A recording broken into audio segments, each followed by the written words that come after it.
on the ritual, I literally have a note that says for the party, understanding the ritual's intent and implications remains critical. Could indicate future threats. I mean, not to metagame, but is there an opportunity for us to go to be like, oh, I wonder what they were trying to do under there, and basically we can send a message back to Kevin the Eyeball or whatever his name is. Kevin the Eyeball.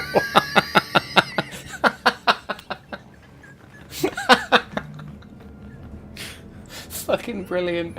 Oh, Lorendrax. So we've now got Lorendrax, aka Reggie, aka Kevin the Eyeball. Right, for anybody that's not watched that episode, it is a fucking beholder librarian, so... Jesus. Good evening, ladies and gentlemen, and welcome to another episode of Malt and Magic. Tonight, as you will hopefully have seen on social media, we are not doing another episode of Campaign 2 as such, but we are going to do a big ol' recap, because it's been a while, and we're missing some cast members, so we thought, why not? Let's shove a recap in, bring everybody back up to speed. So yes, we're going to recap episodes 69, giggity, to 83, and also cover our 10 Candles one-shot as well, because what a lot of fun that was. So with that being said, content warnings for tonight could be anything, but definitely adult language and adult humour. You have been warned. Let's roll.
Hey. So, look at that. There's two faces I've not seen in a good couple of weeks. So things have been happening. So first of all, let's get the inevitable out of the way. Congratulations, Dave. I thank you all. He's officially off the market, guys. So there we go. Straight in with that joke as well is what I love there. Yeah. So yes, Tom and Bodie not with us tonight because they are doing some stuff for their new Kickstarter and everything that's happening there. So look out for that. I'm not going to sort of make any spoilers, but lots of good things to come. Let's run down our lineup as it is. So I am Matt. I am both the Dungeon Master of Campaign 2 and was also the Game Master for 10 Candles, the Elderwood as well. Hi, I am Dave. I usually play Jewel of Shadows, the female Tabaxi rogue, in our campaign, and I also played Richard in our 10 Candles one-shot, which was just phenomenal. Oh, fucking hell, who the hell did I play in 10 Candles? Leo S. Jackson. Good job you know that. I was just like, where's my notes? Luckily, I know who I play in Campaign 2, and that is Lex Ordo. And the thing I love about these campaign recaps is it just lets me know how wrong my notes are. Because I realised in a rush, I put my assumption of what's happened rather than what Matt said actually happened. So, it's always good to circle back. Love it. Love it. So, where do we want to start tonight, gents? Do we want to start campaign 2? Do we want to start with 10 Candles? What do we want to do? I think it makes sense to end on 10 Candles and do episode 6923 first, just to make sure we get through that. Otherwise, we'll talk about 10 candles for 3 hours and not do the rest. We will because it was that good. Yeah, It was fun. We are going to be revisiting. I've also started looking at a different RPG because, in case people had not seen on social media as well, I've asked the question, or we've asked the question, if there's other RPGs you would like to see us play in either a mini-series or a one-shot, let us know. We're always game. We're always open. I've been looking at Cairn, which was another horror type. They all seem to be horror based these days, but interesting system. Whether we do that or not, I'm not sure yet. But because I feel like we've done Call of Cthulhu, 10 Candles now, we need something slightly different. Monster of the Week as well. They're all horror based, so maybe play the Fate system Monopoly. And do. Do you know what? An RPG of Monopoly and just being absolute money moguls. I'll dress as Trump. Just put tariffs on everything, so nobody can export anything. You can On that note, I feel really sorry for all of the content creators right now who are struggling to get anything published or transported. Are ridiculous. Anyway, if I can show the island of penguins, though, didn't he put in tariffs on that? Oh, absolutely. Show them. Right, we are 11 minutes in, if that, and already on politics. I was going to say, let's move away from politics, otherwise we are also going to be talking about that for 3 hours, so let's move it along. We will indeed. Episode 69, LOL. Where were we? What were we doing? I think we were in Stonebark Village. It did. You wanted to go back home, or Edges wanted to go back to your hometown because he wanted to get his big sword that he now hides behind every fight. He's brought his own shield that he calls a sword. Yep.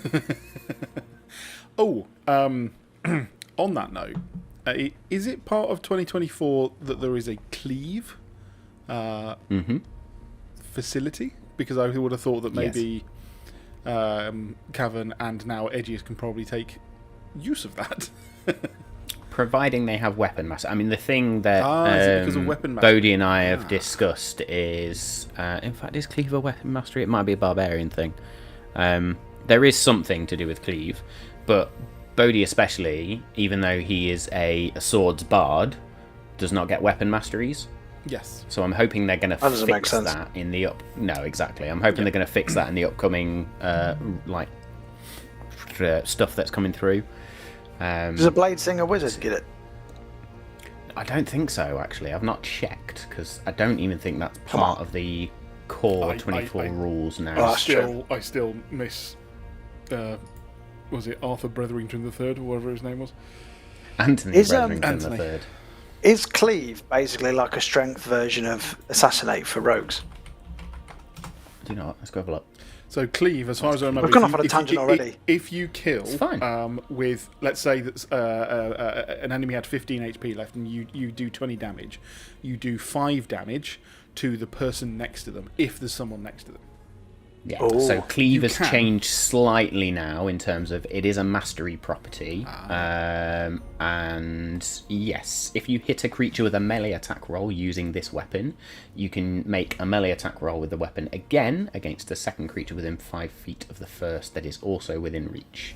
And basically that almost acts in a similar way to 2-weapon fighting, where they take the damage, but it's only the dice damage, not the dice plus modifier. So very similar to my Nick for Duel. Cool. But visually, it's like a big old swing across a couple of enemies in front of you. So, like, back in Campaign 1, if Dargon could have done that and, just gone bang, bang, bang, that would have been really cool. Yeah. So hopefully they can actually start utilising that at some point. But yes, so that was the episode where they did... Edges picked up his epic sword. It was all in preparation because we'd just come out of the Feywild.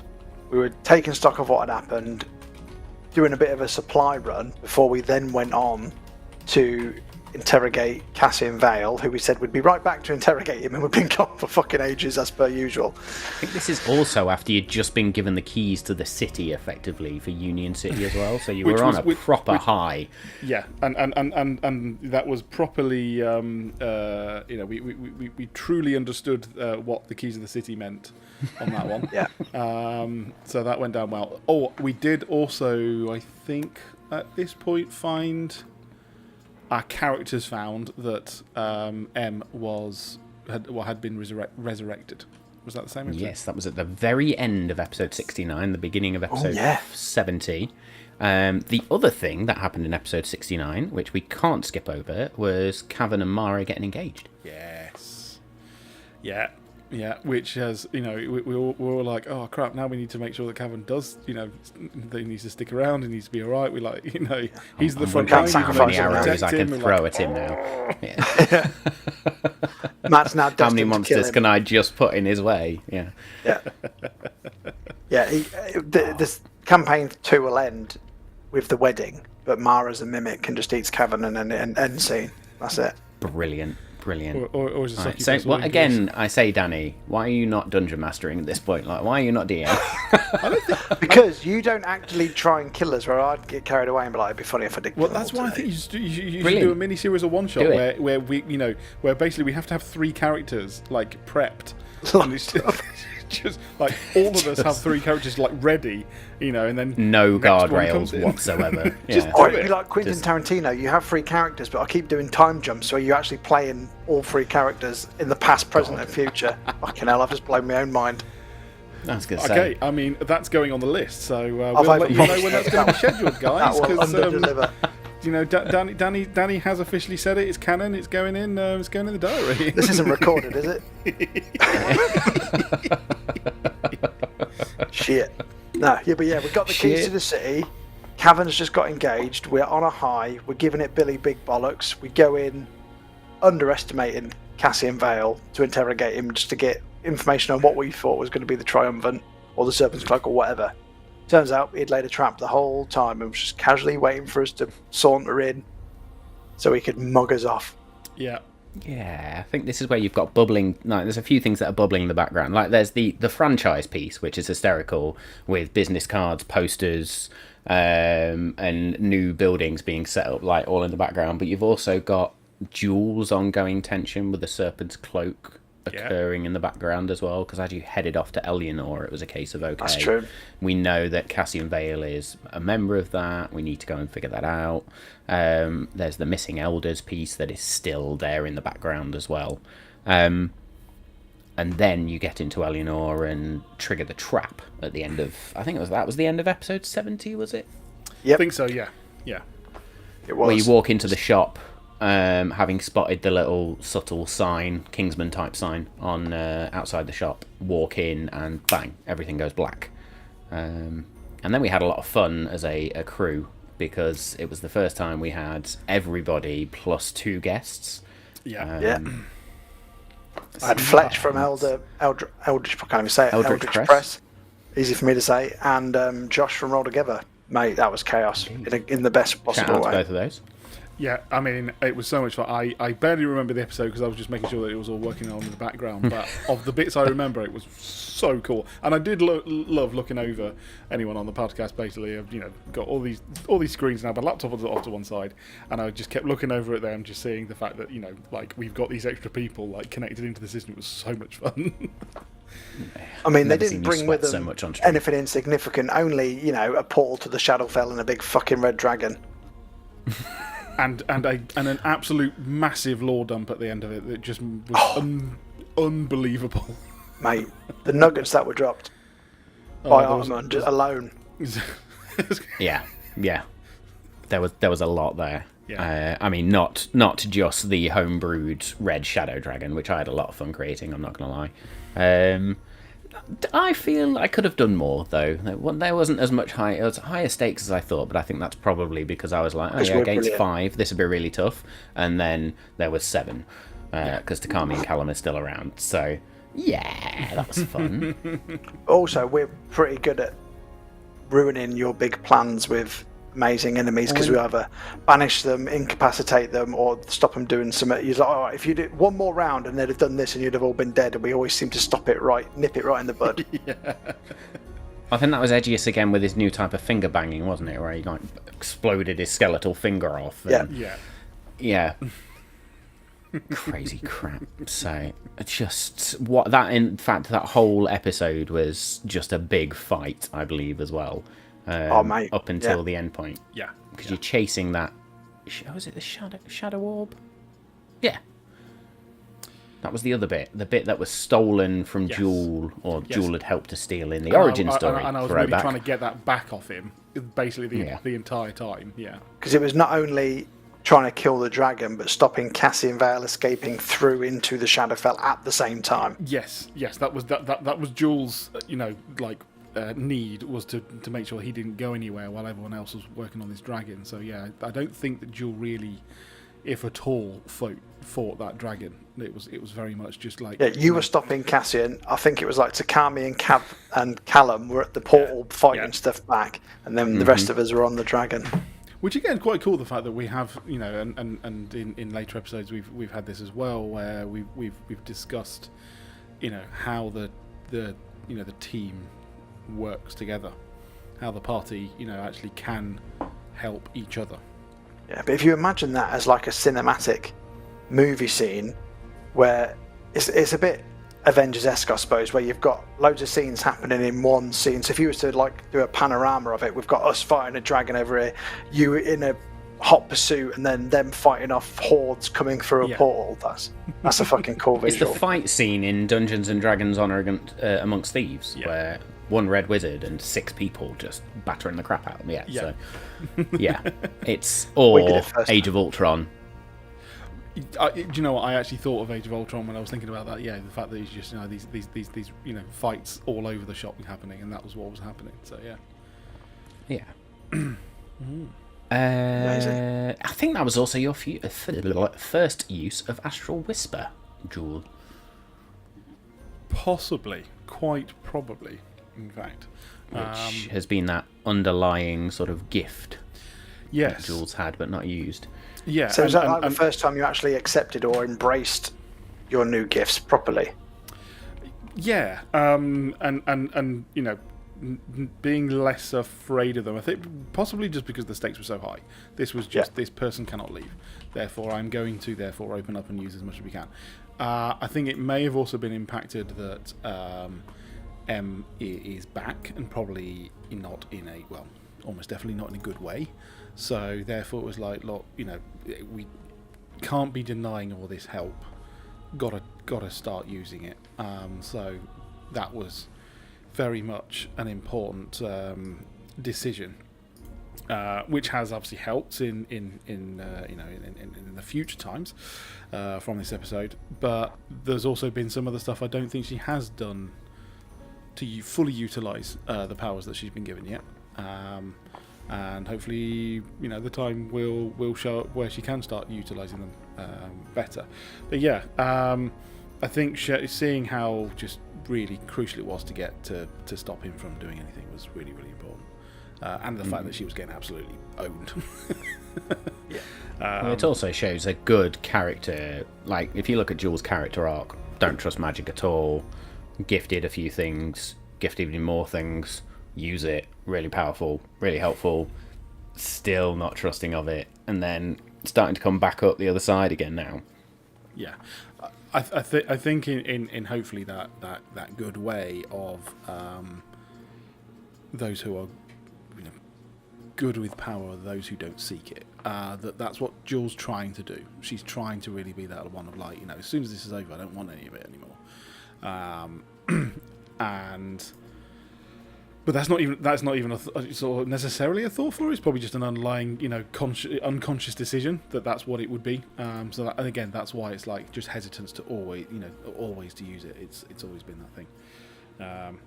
But yeah.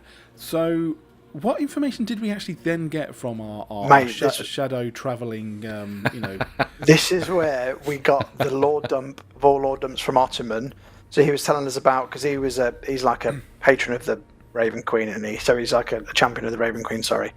and he was talking charismatic about fellow as well. Really. Oh, yeah. You know. I love him. talks like a Fletch medieval plays knight. Ottoman, brilliant. Yeah. Absolutely on. And this is where we found out Raven Queen's power has been diminished in the Shadowfell because of the Eclipse Tower that's been set up there, and the Shrouded Lord has sort of took it as his dominion, and that's where him and the Triumvirate all meet up. So Klein, Shadowthorn, Shadowvale. I can always get it wrong. You've got Shadowthorn. Vane Shadowthorn, That's the geezer. Maximilian Klein.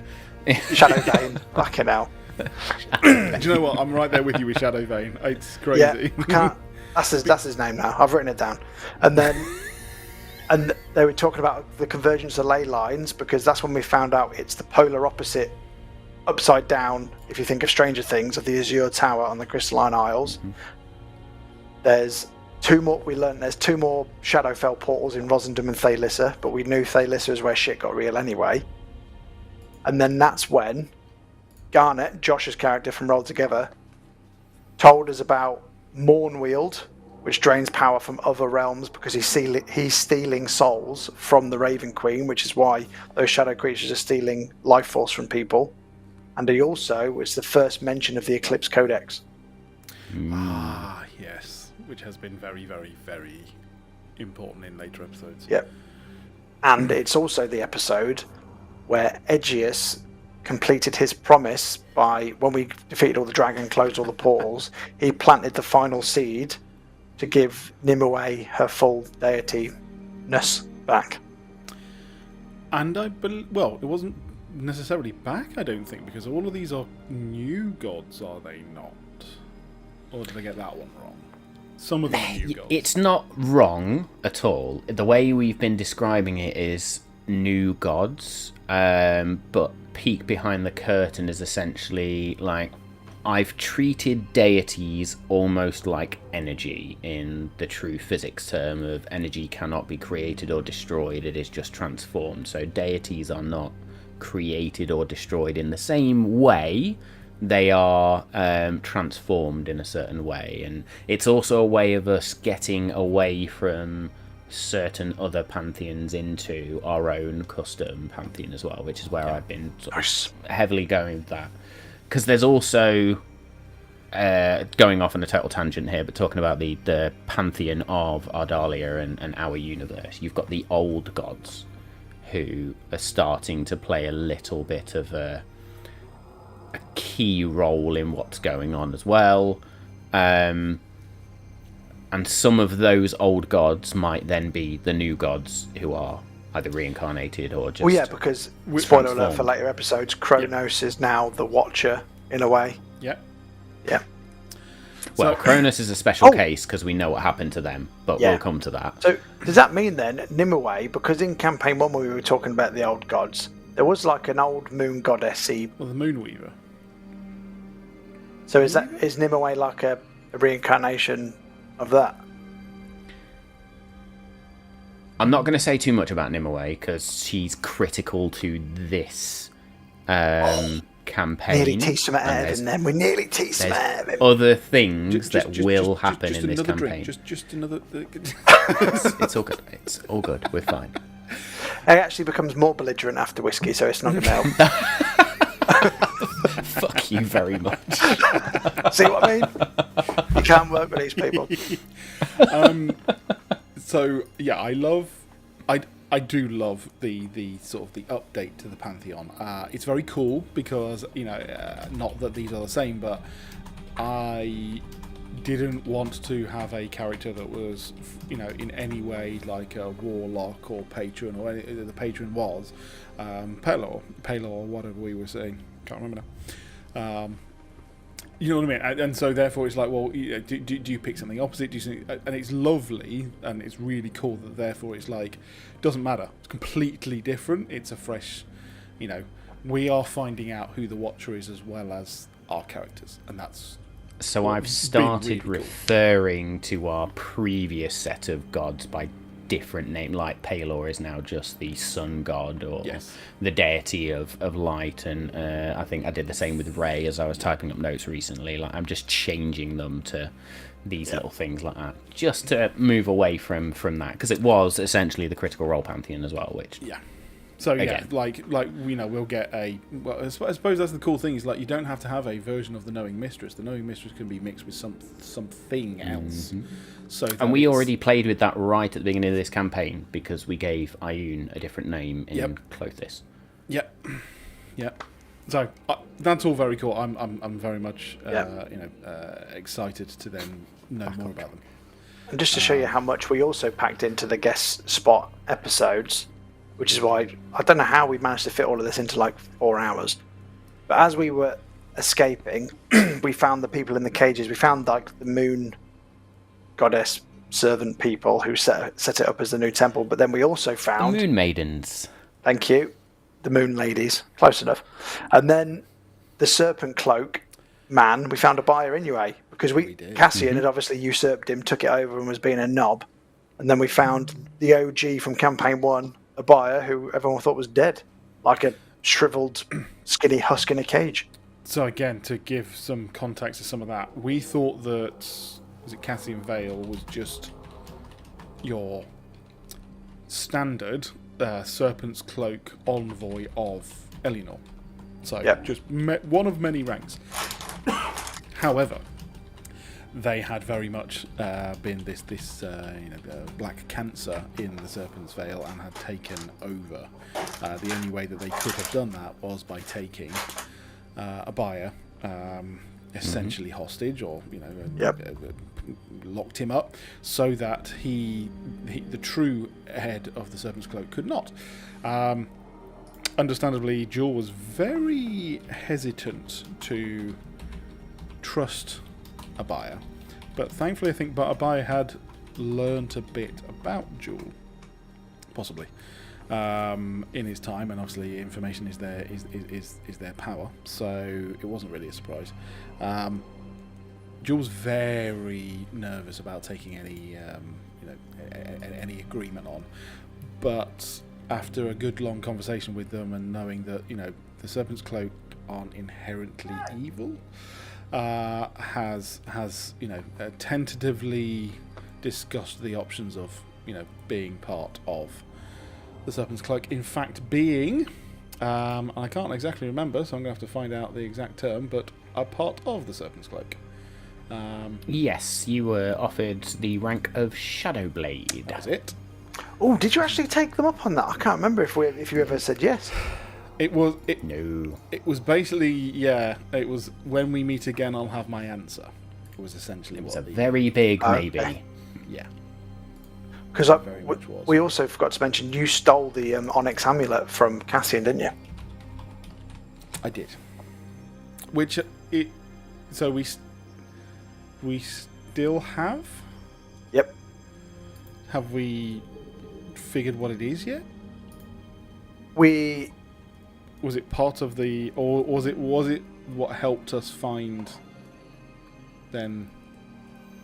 So we can use it as a portal key for the Shadowfell. Yeah. What we did notice when it was put close to the astral plane necklace, they were kind of like opposing magnets and couldn't be brought together. Then it sort of made my Mana Stone turn to Wrath Strike type stuff, and it made Cog malfunction. Yeah. So there's like an opposing opposite between like the astral plane and the Shadowfell. Yeah. And we also found out a bit more lore about the Triumvirate in the fact that Klein is a lich now who draws power from the void. Leora is like a shadow druid, and then Klein the wizard is obviously using blood magic and chronomancy. Oh yeah, we found out he's using chronomancy for evil, which I then felt really bad about Lex wise because I'm the one who rediscovered it and earthed it, and now it's being used for evil. And are we certain or just unsure as to whether they've only started being able to use chronomancy since you discovered it? I think that's what we put together. Yeah. Yeah. And I've got a note here to remember for later, and I haven't. We sent a buyer. He was going to find us. he was going to find us secret entrances in and out of Faylessa and Rosingdom using his connections so we could sneak in. And this, guys, is why the recaps are brilliant for us as well as you, the listeners. Yep. Because we find them useful too. We did do our political work because we've helped now smooth over the Serpent's coat with Mara, who is the Order of Sitharath. I don't know why I Or, talk as like my we all title said for on a stream, second. the Order of Syphilis, apparently. Yeah. The Order of Sitharath. Syphilis. So there's a bit of beef there. So I think that was smoothed over also why Jules was so I'll fix very these names for campaign 3, don't worry. put a lot, even more apostrophes into them. Single syllables. The Order of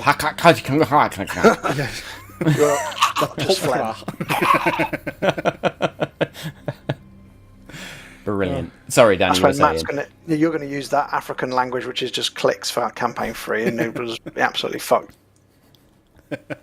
My name is Belay. What a throwback. That was good. I was trying to think. Is that Russell Peters? Russell Peters, yeah. Russell. Is it in Men in Black 2 or 3 where he goes to the post office and they basically talk in beatbox? Oh, yeah. Yeah. Aliens. Yeah. Yeah. Back when Will Smith was a respectable actor. Yep. Before he was just a cock in a chair. Yeah. We don't have strong opinions on Malt Magic, folks, honest. No, we don't. Of anything. If it's funny, I'll say it. That's pretty much that's where my line is.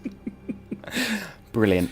Absolutely brilliant. So, yes. In fact, I think that episode was titled The Serpent's Cloak as well. We're on like episode 73 now, I think, when we get there. Yep.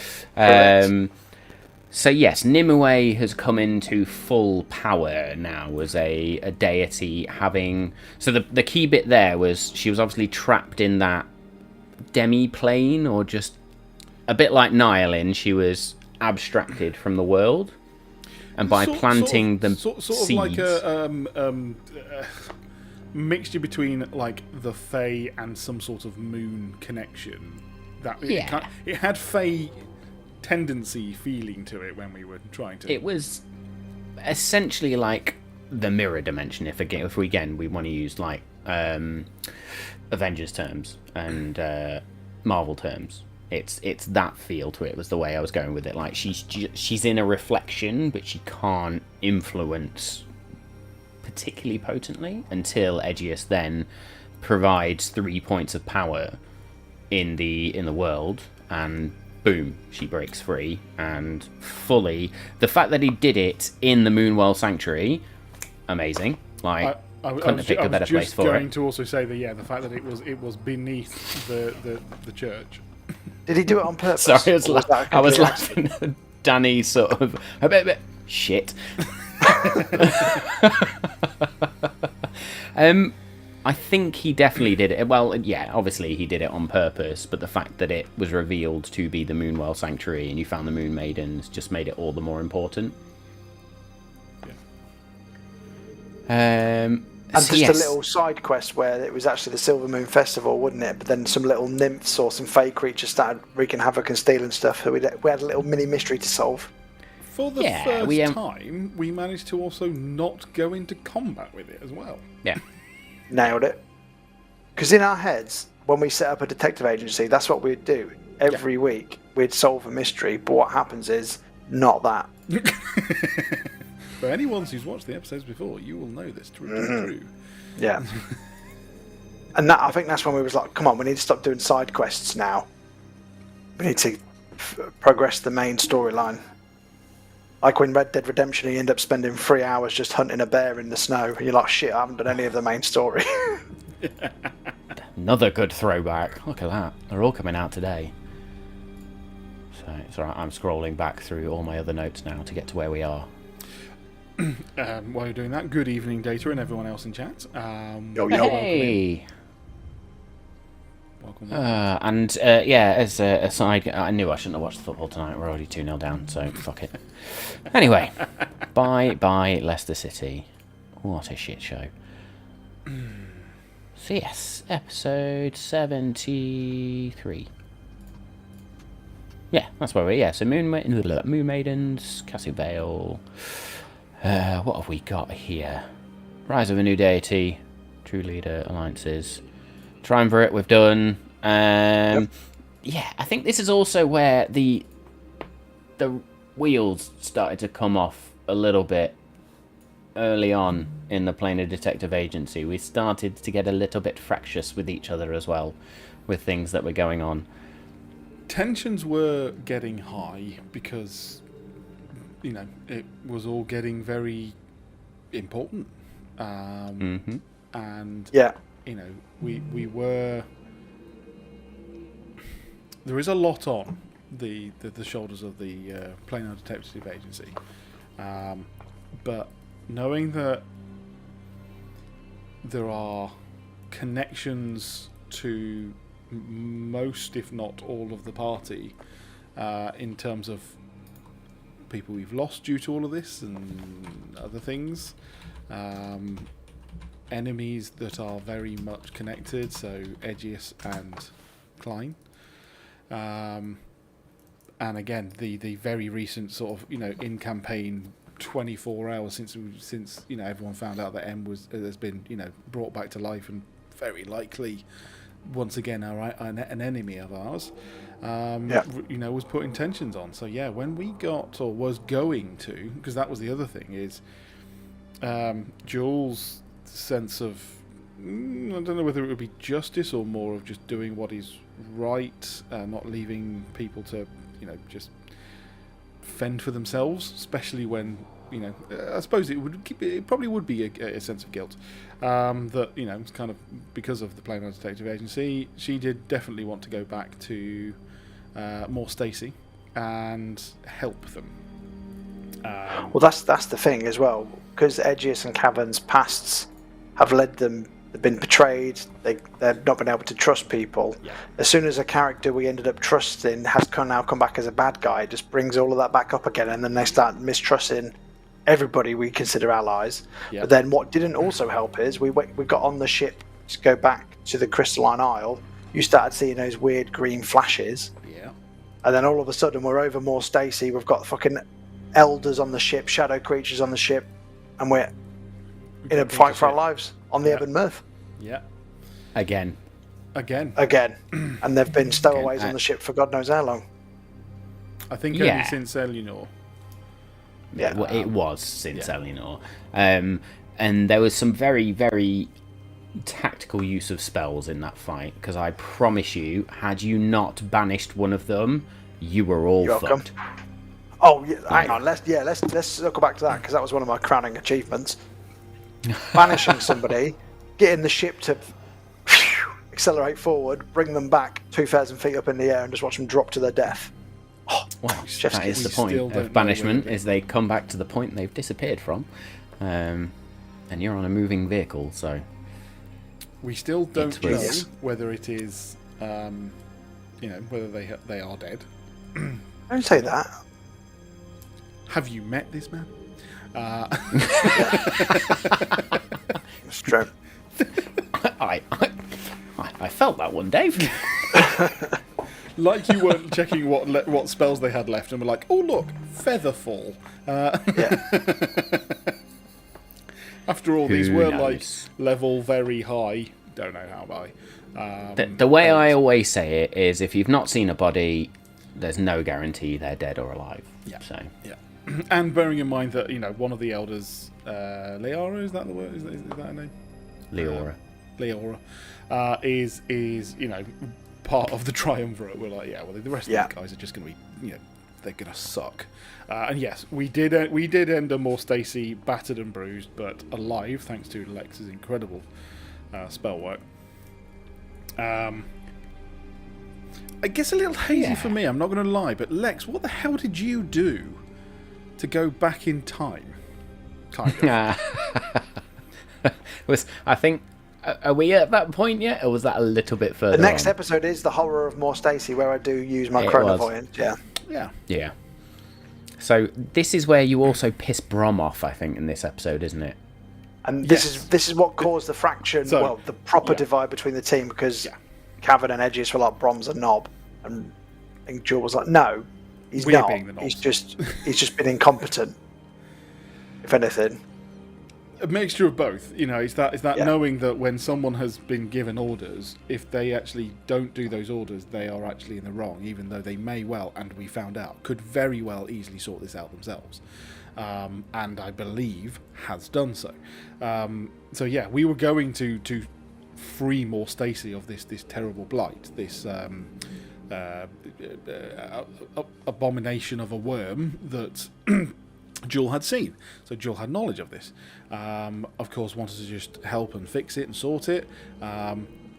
Did keep it close to her chest as to what it was until later on, which may not have helped the situation. Again, learning experiences for Jewel as to, well, I suppose it's just down to trusting, and that's the thing that this party has had an issue with. So yeah, after some ruckus happened, yeah, that was where it fractured the party. But we are skipping over the big bit, and that is that Lex did some ridiculous nonsense in Leora's I actually office. think that's the next episode. This one was very much fight, get to more Stacy, and that whole do we don't we started the initial crack in the party, which then with Brom saying, well, actually I can sort this out myself, you don't need to be here, caused a full divide between all of you. And there's hang on, you could have solved this at any point at any time, and you've not bothered. Nice one. Because it was that creature that you see under the... Or was it the... Carrion basically feeds on dead crawler. people. There we go. Carrion crawler, a big worm that was eating the corpses under the elders' chambers. So Yeah. So you basically went, okay, if we don't need to deal with the carrion crawler, then let's go and do some investigation into Leora's sort of headquarters and the elders' headquarters. And it's then where Lex goes, oh, I've got timey-wimey shit. I can use it. I can use it. And you used chronovoyance for the first time, but not only did you use it in a way to see, you then went, okay, now I've seen this, can I just reach back in time and pull this artifact level item into the present out of nowhere? Which, as a DM, I went, well, raw? No. Rule of cool? Abso-fucking-lutely, let's go. But with some consequences, and I think if Lex didn't have that chaotic side to him, Lex would very much be dead right now. Or Well, let me talk you through it. So, I use chronovoyance to see the last days of Leora's, I suppose, in her office before she escaped from more Stacy getting taken into martial law. So she went into a safe, got loads of documents out. Then she summoned, like Star Wars hologram style, Shadowthorn and Klein. And she said,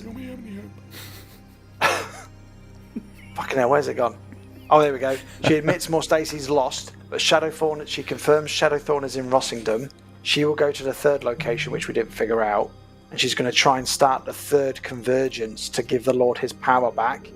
Klein's preparations are well underway, and they should only be months, if not weeks away.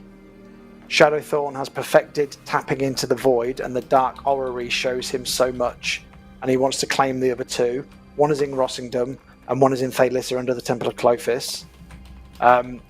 There is another one maybe, but we don't know where that is. It could be the one that Edgy has had a battle with Klein in his origin story, in the woods. They then all plan to meet in the Shadowfell, and we find out it was Klein who recruited Leora, and it was the orrery that she put in the safe that I then tried to grab out of time, successfully might I add, but I had to tap into my chaos magic and my clockwork sorcery magic. It aged me by 4 years. I died, and then wild magic surge magic resurrected myself all in one fell swoop, and then I was like fucking mage blight for about 3 weeks. Which is a throwback to campaign 1, because I didn't introduce mage blight. I had like there. exhaustion level 2 for like 3 episodes. Which so all of this is happening while you're in a globe of like glowing magical cogs all flying around, as Jewel is on the outside of it being plastered against the wall by the sheer force of magic, going just like seeing this, Surrounded by corpses as well. Yeah, and just not being able to see and do anything to help him. Just seeing him die, come back to life, age, go to a baby, come back, and do all of this. Yeah. My main takeaway is, I forgot she's trying to start the third convergence, and they've got their own orreries.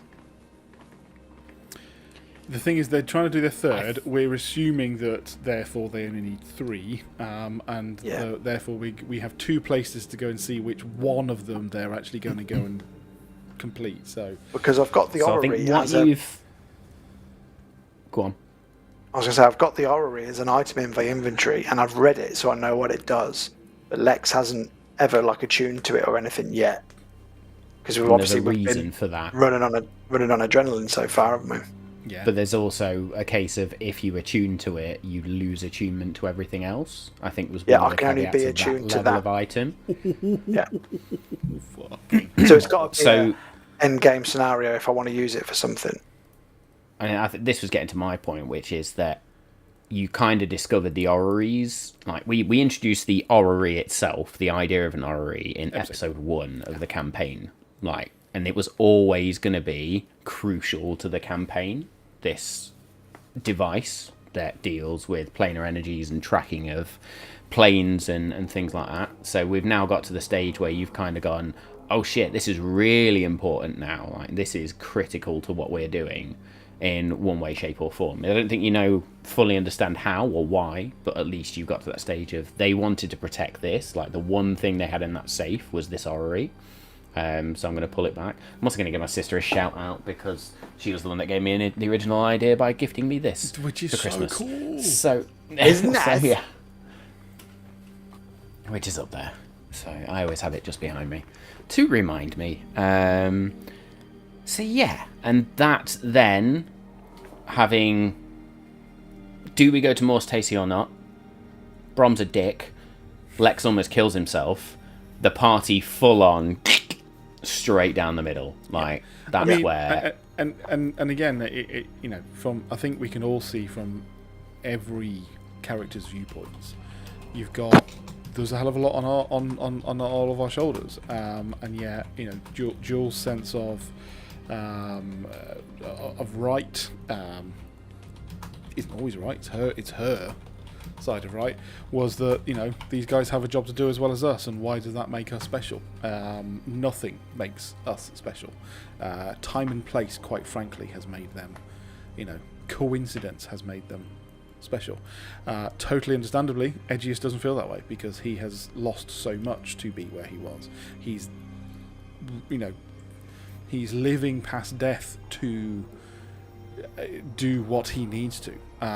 Vengeance is firing his, is fueling his fire, and so there was that fundamental clash between them that was like, well, no, we are no better than any of the rest of them. We just happen to have had this land on our plates, but she's coming round to the idea that maybe they are fated to be doing it, and I think that hopefully Edgius and Cavern have also started to see that whilst that is true, that again, to think that you're above everyone else is folly. I think what was interesting about that bit and towards the end of this episode was because there was conflict directly between Jewel and Edgius in this. Yes. And you both got back on the ship at literal on the verge of strangling each other, and you both went in opposite directions, and both of you went, I know who I'm going to speak to. Jewel speaks to the Watcher, Edgius speaks to one of his deities, and it ends up being Charon. Both of you essentially being told about the orrery being a critical piece, but Edgius going on a whole new journey in that moment of not just understanding that vengeance is driving him, but also that he is tethered. He sees the 9th gate of death and knows he cannot pass it. Yeah. Because he is tethered back into the mortal realm, the material plane, through Klein. So there is a direct sort of link there. And again, massive shout out to Bodhi, because when he sent me his backstory and said, oh yeah, I'm going to have been betrayed by this guy and this is what, I'm like, okay, let's weave that into the story, and it's worked really, really well. You've then got the flip side where Jewel goes and reaches out to the Watcher for almost for reassurance about, are we meant to be doing this? Like, is this what is meant to be going on? I need to understand more. And you get that perspective about fate and choice and duty, which kind of affirms you on the path. Yeah, because again, Jewel's very much of the, like, you know, we're the Planar Detective Agency. Should we just not be, like we were saying earlier, just literally going around and just finding mysteries to solve and just leave this bigger shit to someone else? Like, why the fuck are we trying? And to then be told by this deity, this potentially all powerful knowing creature, for want of a better word, going, yeah, you're kind of involved. To then be going, and that's when let a bit too far down the line. And that's when the Watcher, isn't that when the Watcher told you about what he could see was the growing storm from the Shadowfell, drawing power from other planes. In the astral sea, so, you know, going like this dark thunderstorm, so to speak, like going, no, it's here. And that tether that pony goes up. off the map almost, out of his sight, which we assume then goes to the Shrouded Lord, who is trapped outside of everything. Yeah. Both Aegeus and Jewel received similar sort of like, in the plane of death there is a storm, and in the astral plane there is this tear, essentially, in reality.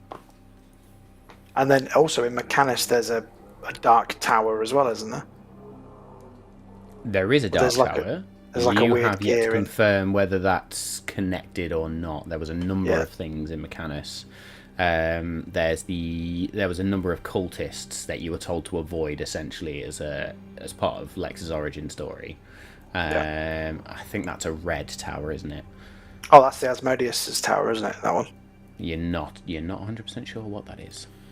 Okay, but back to the story. After all of this is when then Lex gets up the next day and does his TED talk to everybody. Shout out to Lex and Danny for bringing out, you know, the glue that keeps us all together, because it was a phenomenal speech that just hit every point possible, and really did like hit home that we can have our differences, but we're family. And that was just it was amazing. So shout out to And then, as if to call my bluff on we can get through everything together, we then head towards the Crystalline Isle, the Mana Stones that on the ships that going fucking mental as we enter this magical storm and fucking crash land back on the Crystalline Isle. We sent a bunch of magnets into a superconducting island and hoped that they were going to be fine. Essentially, yeah. It was a case of, let's go Mana Stones versus Mana Stones, and they're all tuned in different ways, so fuck it. Wild magic and chaos ensues. It was like chucking a magnet inside a tumble dryer of magnets.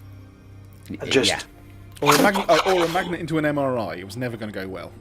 Yeah. no, there was, just a Which is a lot tumble of shit dryer of happened. magnets, if you think about it. An MRI machine. Yeah. Fair play. I mean, you know, shout out if you ever need to go into an MRI, just go, yes, I'm here to go into the magnet of the tumble dryer of magnets, and just see if anyone notices what the hell you mean. They're like, I think it's the psych ward you need. Yeah, probably. I've been told that before. Yes, so this was where you were trying to now do a little bit of more investigation into, okay, what is the Void Conclave? What can we find out about the Eclipse Codex? Because you've got all these little nuggets of information, but nothing that links it all together, despite what you've kind of been told by a couple of deities and some of the things you've uncovered through investigations, Dave.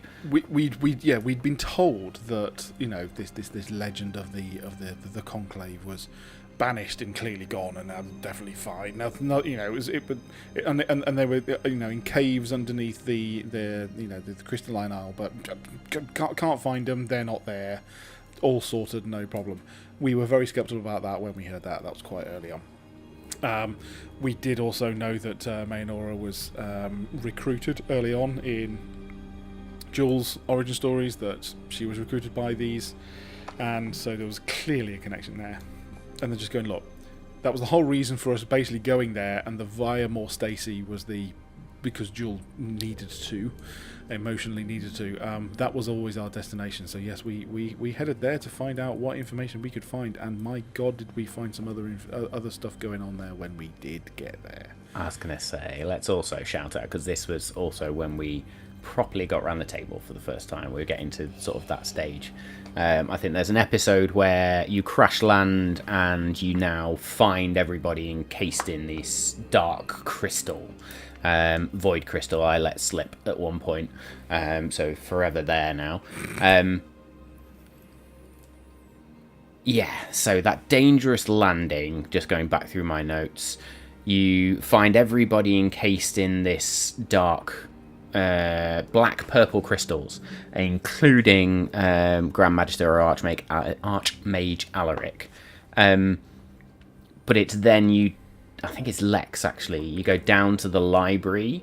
Lorendrax, or Reggie as you called them at the time, because nobody can remember a fucking name in this campaign. Sorry, just before that, Lex did find a note from Master Alaric. He had managed to... Or was that afterwards? Isn't it? Did I? I touched his divination crystal and I got a message from him, didn't I? Message. Yeah. And also in the crash landing, like... Ren on the Ebonmirth died.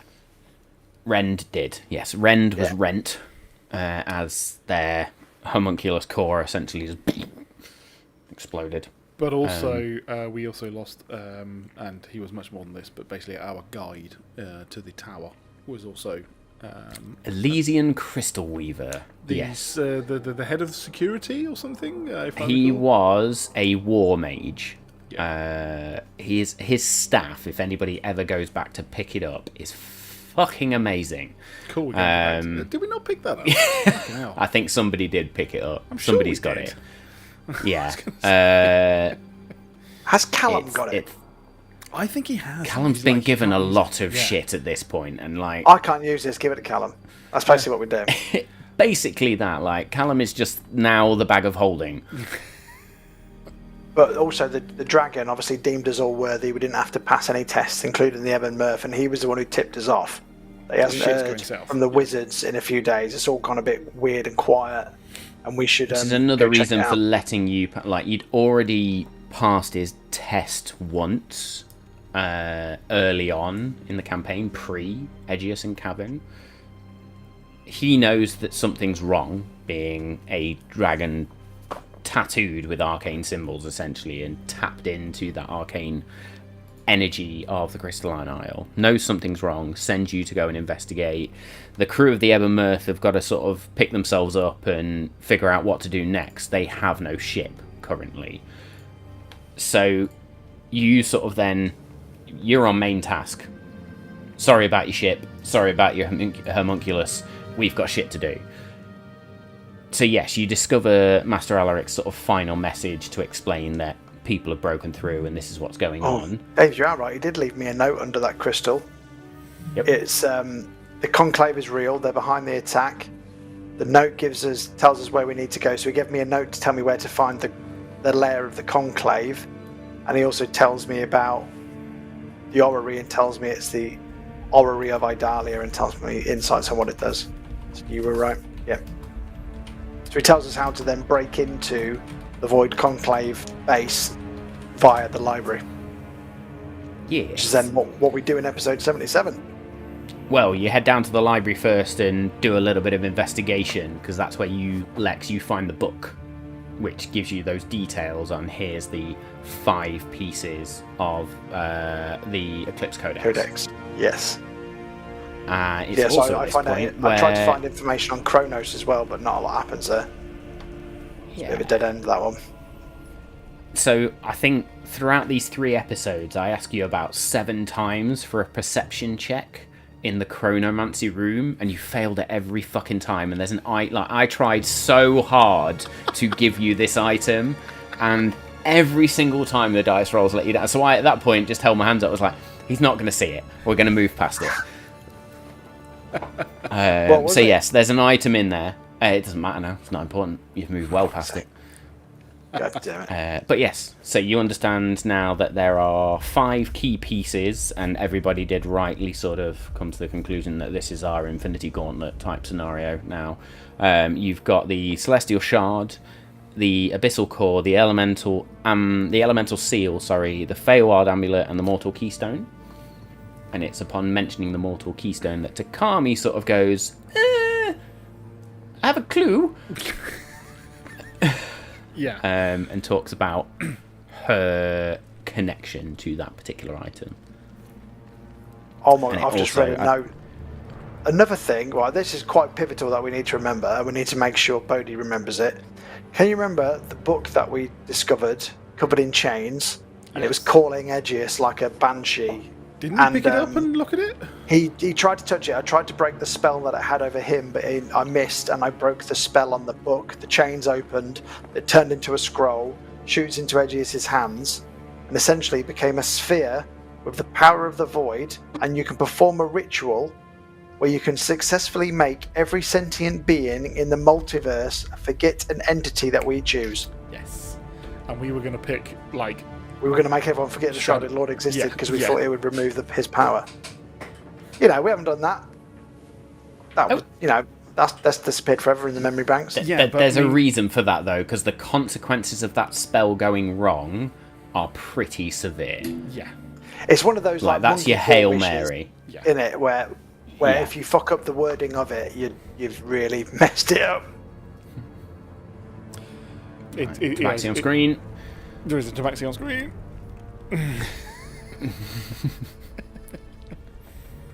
Yes, I forgot about that as well, to be honest. But yes, so you have your Hail Mary, if you want to call it that. I think everybody had been sort of... What's the term? Ruminating. Guessing that Kumo Ryu was a location hiding something of importance, and people had started to think there's a dragon here. There's a dragon here. We thought that not only was there a dragon there, we were starting to think that it was Takami was the dragon. All we thought there Sensei was that as well. The dragon. Or Sensei. No, you're right. At that point, we thought it was Sensei. Yeah. I think you still thought that up until the point we went back to Kumo Ryu. So we'll come back to that point. It was not. It was not, basically. Till we were told categorically it wasn't. Although maybe it was. The absolute revelation when we were like, we was talking through the codex pieces, and then I talked about the Mortal Keystone. Takami went, I've got that at home. And we was like, what? I've got one of them in my drawer. You've had this the whole time in your bedside cabinet. Yeah. For fuck's sake. I've been using it as a paperweight. So she's not the defender of Kumo Ryu for nothing, is all I will say there, folks. She reveals that. Yeah, well, yes, indeed. That is the start of Takami's emotional turmoil that she then goes through for a number of episodes as well. Oh my god, yeah, that comes up a couple of times, that does. Just a bit. Just a bit. But yeah, so I think we close sort of episode 77 as it was, with further knowledge of the Eclipse Codex. You know where one of the pieces is, but with that determination of, let's go fuck up some Void Conclave. And cue the Air D&D moment, where we all get around the table and get very, very giddy. Honestly, I mean... Physical map. Physical characters. Around the room, zero delay between us all. There is something truly magical about round the table. And honestly, if we could do that every week, I guarantee you we all would. It would just be like, oh my god, amazing. Sensational. Yes. When we can all afford to do this full time because it's paying us a shit ton of money, we'll be around the table every week. We'll get a studio. Fuck it. Shout out to anyone who plays their little home D&D crew online. Great. And when you can get round the table, you've got to do it, guys. Seriously, it's so much fun. In terms of the amount of times we've played around the table, there was that very, very first game, which is where I introduced D&D to all of you. Yeah. there was a lot of drinking going on anyway. Some people are in it, some people weren't. So it was a weird dynamic. We'd done those couple of one-to-one sessions. Danny, I remember you coming to my house and I'd drawn like a full map, and we were just sat in my conservatory playing D&D, and I think, Dave, we did the same, didn't we? I've got no issue in saying that on both like occasions. The first time in that one, I was very skeptical. Is the wrong word. Probably skeptical that it was for me is probably what I would first say. Then it was a wonderful opportunity to chat with you guys every week or every other week at that point, I think, and to just COVID, wasn't it? So before that, if you remember, it was every other week. Yeah. So then it was great because it was a great opportunity to chat with you guys, and therefore to be playing this game. It really then just got into my heart, and that was it. From before COVID, it definitely kicked in as. Because we were starting it where it was just like every episode was, from fight to fight to fight, and a bit of like maybe we're going to see the shop, and like the tiny smidge of RP. And look where we've come. Well, we're following a module as well, which if I've learned anything about D&D modules, it's combat, a little bit of RP, combat, which is why I prefer the homebrew, because you can roleplay as much as you want. We can really go off on tangents and drag it out for 3 years. Absolutely. So 5. To then be like at the level we're at, where it is all consuming. It is the only podcasts I will listen to. It's just like, here we are. Yeah, D&D is now my when I'm not working, it's my life. Yeah. I was proper buzzing doing it in person as well, especially with the battles, seeing everybody's physical dice rolls in real life. It's easy to have comedic timing. Still when you're dropping sat next them on to the floor. Yeah. Yeah, still dropping them on the floor. But it was just the feeding off other people's energy as well. It's easier to do in real life, obviously. And that, and as you say, having the minis, seeing exactly where they actually are, and the opportunity to be able to walk around and see your character and other characters, and be like, right, what am I going to do? And you're moving your head, and you're like, okay. Seeing it in a 3D space, there's nothing like it. So, it's also when we realised that when Tom created his character on Hero Forge, the height was something unreal. We need to shrink Kevin down a little bit. Here's one big human. He's pretty much Goliath size. But it's brilliant. Well, he is Goliath size. I think was this also, what did we term it? Because Lex, you did it again, and you were like using the chrono voyeurism. There we go. Yeah, I was watching people wank back in time.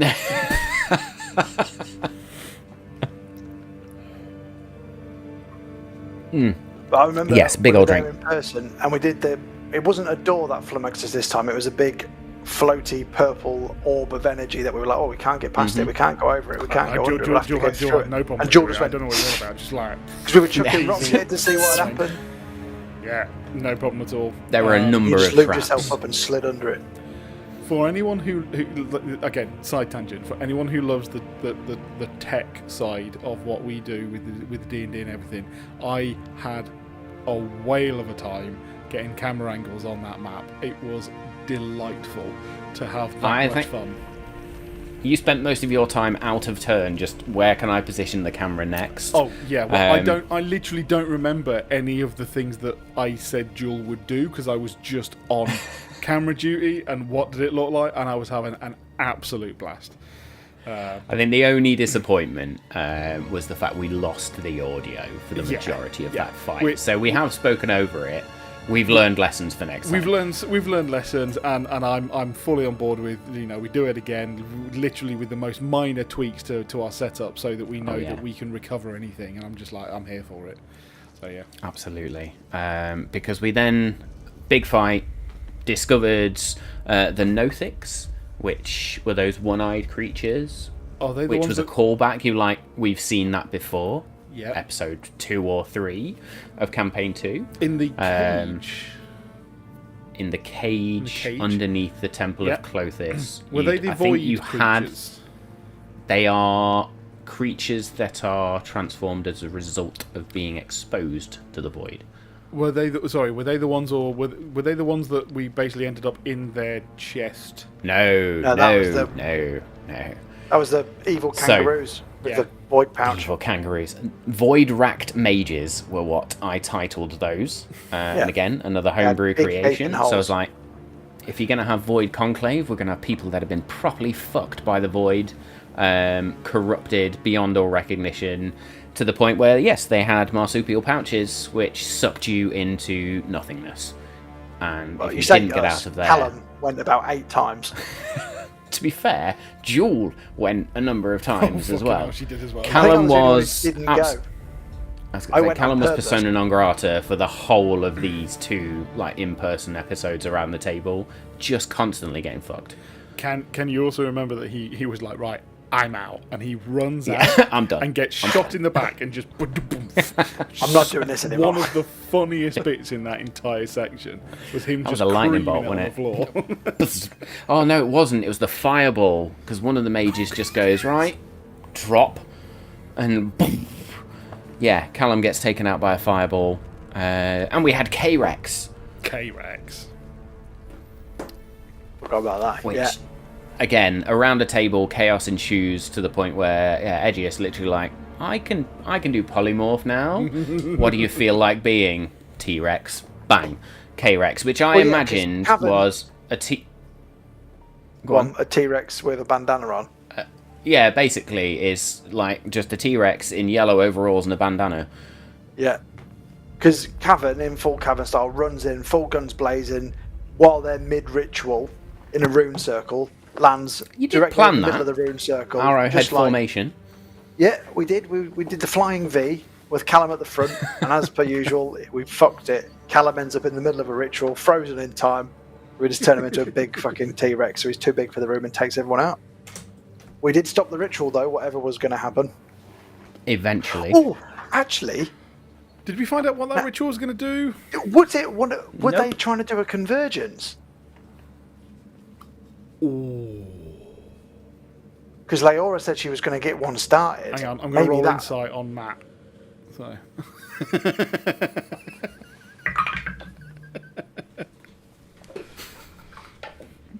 Was My it a deception convergence? is strong. I'm going to... That's it, I've made the decision it was a convergence attempt. Yeah. Great, let's do it. Because why would you need... Lex has been sat on his journey into the astral plane going, what was that? What was that? Because wasn't they void mages and blood mages there? There was void mages, blood mages, and an archmage as well. Because a void magic is kind of like what Lick Klein is doing, and blood magic is what Vane... Klein? I got a little bit confused then. What, Lick? Excuse me? I was going to say Klein the Lich, but then I kind of just put them together and went Klitsch. Lick. You know. So... He's hard to Shit find. happens. That is the powers of the Triumphant, isn't it? All in a wanna, trying to do a ritual. Quite possibly. Quite possibly indeed. So yeah, I made the specific decision to make sure there were blood mages there as well because of the whole Mayanora piece. Yeah. So we'd not seen a lot of blood magic apart from her yet. That was one thing that I probably skipped over is... maybe I can bring this in later, I don't mind saying it now. Maybe Jules really glad that Mayanora wasn't there.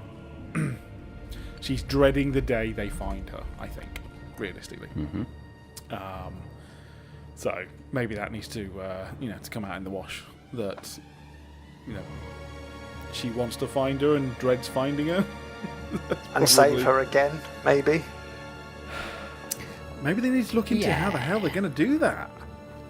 Like, well, you're just gonna. I suppose the only way you probably can save her is to kill her again. Well, exactly. To trauma much, or because it's not exactly like we're going to be able to slap her out of it. Oh, who knows? At this point, we're not really sure what's going on with Mayanora or where she is or what she's doing. We know she's running. I'm kind of glad. But to what or from what, we don't know. I'm kind of glad that we don't... Well, I say we don't. I think it's been used once. Not necessarily accidentally, but like by accident, kind of. We haven't necessarily scried, and we don't really have the access to scrying. I don't think anybody's got that spell. No, and I'm kind Oh, of... does Edgius have it yet? I'm kind of up Don't for think it. he's picked it. In the sense of that we know what... our characters know what their characters know, and it's like we're just literally trying to find that information out as we go. I'm also fairly certain that with the Scry spell we would struggle to find them. Not only because we know that Master Alaric cannot see these individuals, and he can see most things. Yep. That's true. So yeah, I mean, on the ritual, I literally have a note that says for the party, understanding the ritual's intent and implications remains critical. Could indicate future threats. I mean, not to metagame, but is there an opportunity for us to go to be like, oh, I wonder what they were trying to do under there, and basically we can send a message back to Kevin the Eyeball, or whatever his name is. Kevin the Eyeball.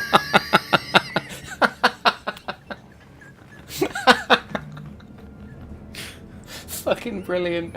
Oh, Lorendrax. So we've now got Lorendrax, aka Reggie, aka Kevin the Eyeball. Right, for anybody that's not watched that episode, it is a fucking beholder librarian, so... Jesus. Oh dear, do you know what? I was like, I'm not even going to try and remember his name, so I'm just going to go for it. But yeah, so maybe that is something that we can do, because again, we know that it was going to be a while before he was going to break everyone free. Well, it was at the end of 78 where you defeat the Void Conclave, you'd come out of the Void... Because the Conclave lair, if you like, begins to fold in on itself as the Crystalline Isle goes, nope, this is wrong, and literally collapses the lair around you. You did find a shit ton of treasure, let's not lie. That's where I got to start throwing cards around, which is one of my most favourite parts of being around the table, is DM's whispers and giving people item cards so they can all sit there and go. So yes, there is a clip around that called A Card Is Given, and I loved that moment. But yeah, you emerge victorious, having defeated a lot, picked up a lot of different magical items and different things, a lot of gold. I think that's the biggest we are rolling in the hoard. Benjamins now. Exactly. And then Lorendrax essentially frees themselves. The anti-magic cones sort of bleeding through the void crystal there, and you now understand there's a way, there's a technique here. There is a specific reason why it's Lorendrax's anti-magic cone that works on the void crystal, and that is something that is specific to beholders. So, but I was going to say, like, because we have asked that, and even he didn't really know. They may not know, but I do.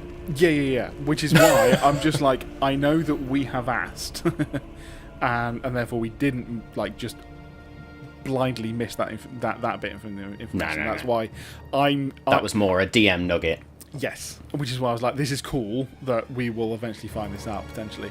Now, whether that means that what we need to do is go and find an evil beholder, kill it, and then shove a battery in its eye and then just wander around with it might help us against Klein. So let's do that. Let's find an artificer and a beholder automata, a beholdertron. Is that what we're trying to create now? Yeah, let's do it. Like, wheel it in and just fuck all of their plans up. I mean, this needs a new partner in crime because you blew up the other one. I mean, basically, we're making some sort of like directional EMP for magic shit, and this is, I mean, we've sold it. We've sold it. That's it. That's all we need to do. I'm on board. Fair play. So yes, I think rested, Lorendrax freed Master Alaric, because there was that whole discussion of how long it's going to take to do this. What else can we do? Can we do more investigation? Danny missing the crucial item a further 6 times. I'd forgotten I'd fucked that up. I had literally no idea that, like, again, it's gone out of my head that you fucking missed it. But then again, we didn't know, Right. so... I still have the full pack of cards of all the items that are potentially around this campaign and could have been picked up while you're on the crystalline. Let's say, yeah. There's shit there. It's now our plan to try and make it not look like we're fourth walling. To be like, I left my sandwich bag in the tower. Maybe, yeah. Oh no, maybe we should go back. Go back? Indeed. So, yes, I'm just trying to... What else? Because I think this is a good point for us to probably go to break as well, because it's where we finish the Void Conclave bit and move on to now the beginnings of collecting things for the Eclipse Codex. It is, getting very fresh in our memory. So, yes, let's discuss that in a minute. So I think just before we go to break then, so we've got the point, we now understand the Eclipse Codex pieces. The final bits of this episode that we're on about now, 78 or 79 I think now.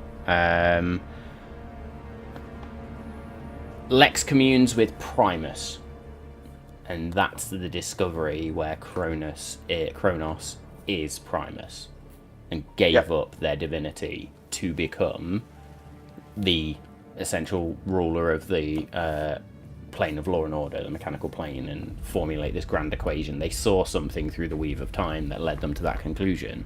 In fact, I think everybody but Cavan probably did do something with Paragon at this point, but Jewel speaks to the Watcher, gets further confirmation about the Codex being intricately linked with the fabric of time, fate, and knowledge. But that events surrounding the Codex are hidden from even his sight, in terms of the Watcher. Lex conversing with Primus to try and uncover similar information, but finding out that Primus was actually once Kronos, because we're discussing the whole time thing, sacrificed, but even he then confirms that the Codex predates the Great Equation, so it limits his knowledge. So this, whatever this is, predates a lot of deific knowledge as well. Edgius speaking to Nimue this time, which for him is less around the Codex, but becomes more a moment of emotional and spiritual interaction, I guess you could call it. He gets a deeper understanding of the quest, but his personal purpose, it's more of that reinforcement of you are linked to this directly. And she confirms in that one, doesn't she, that she can't really offer anything to help with the Codex, but what she can offer is there's a darkness in Rossington that her moonlight can't penetrate, which shows the Void's presence in Rossington is getting bigger. Yeah. And my note was emphasizes the necessity to balance powers and responsibilities. Because Edgius at that point was moon, death, what do I want to focus on here? Go on, Danny. Yeah. And we also give the Beholder the armour of the Black River. Did you? Yeah, I've got here, we give the Beholder the armour of the Black River in exchange for the Mage's help repairing Romeo's ship. Yes, you do. Yes, you do. And we leave a communication because you put it on Callum, and he was just there like, can't wear this. Yeah. So you took it off him. And we give a communication mirror to them, so when once Master Alaric is fully defrosted, we can have a chat. Yeah. And Lorendrax then teleports you off to Union City. And I think, my friends, let's use that as an opportunity. Take a short break, because I need a wee. Me too. We'll be back in a few. Hey-o. Hello. Yo. And we're back. We are back and can concentrate about was it four episodes now? 4 episodes. Yeah, we've got 4 episodes to get up to date, but the amount of shit that happens in those 4 episodes is unreal.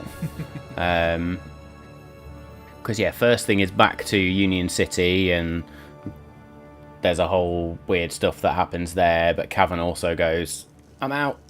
I'm going to go bang the missus for 3 days. So Cavan disappears for a little while. But you head up to sort of Kumo Ryu.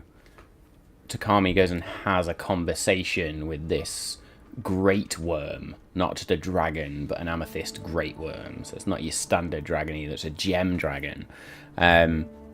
Gets given the mortal keystone, and there's a specific comment that he makes, which is, this is for you and you alone, which he reneges on later.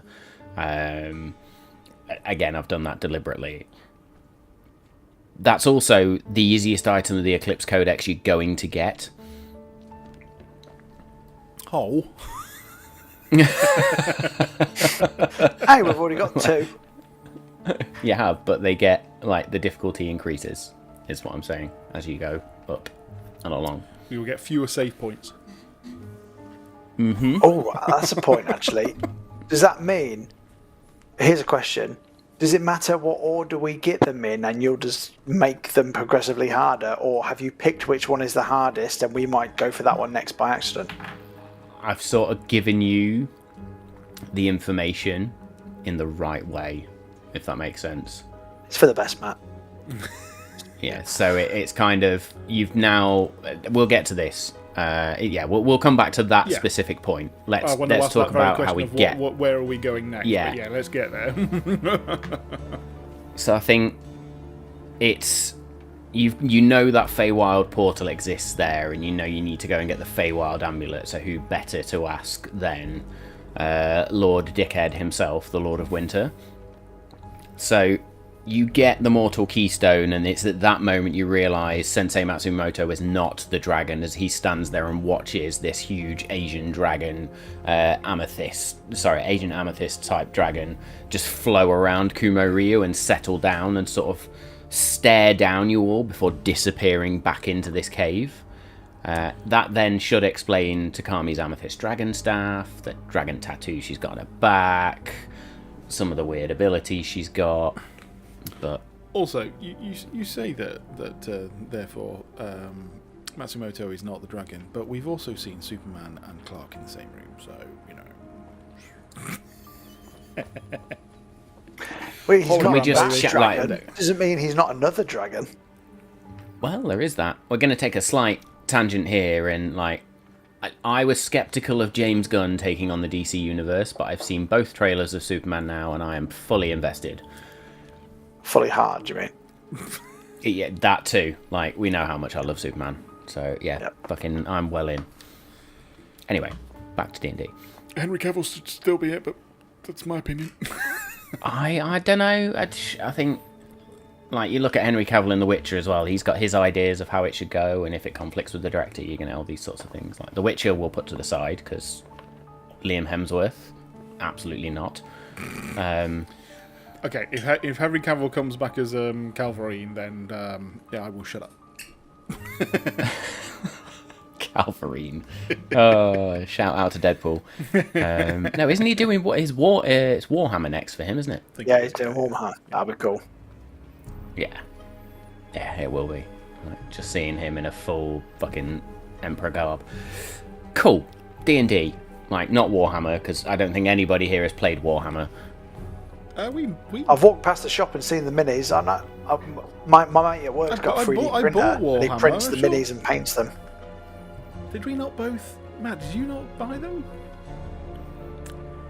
I sat in Grace Dew Science in prep time, like. Yeah, that was models and stuff. There were people playing Warhammer, but even then I looked at that and went, that looks far too expensive.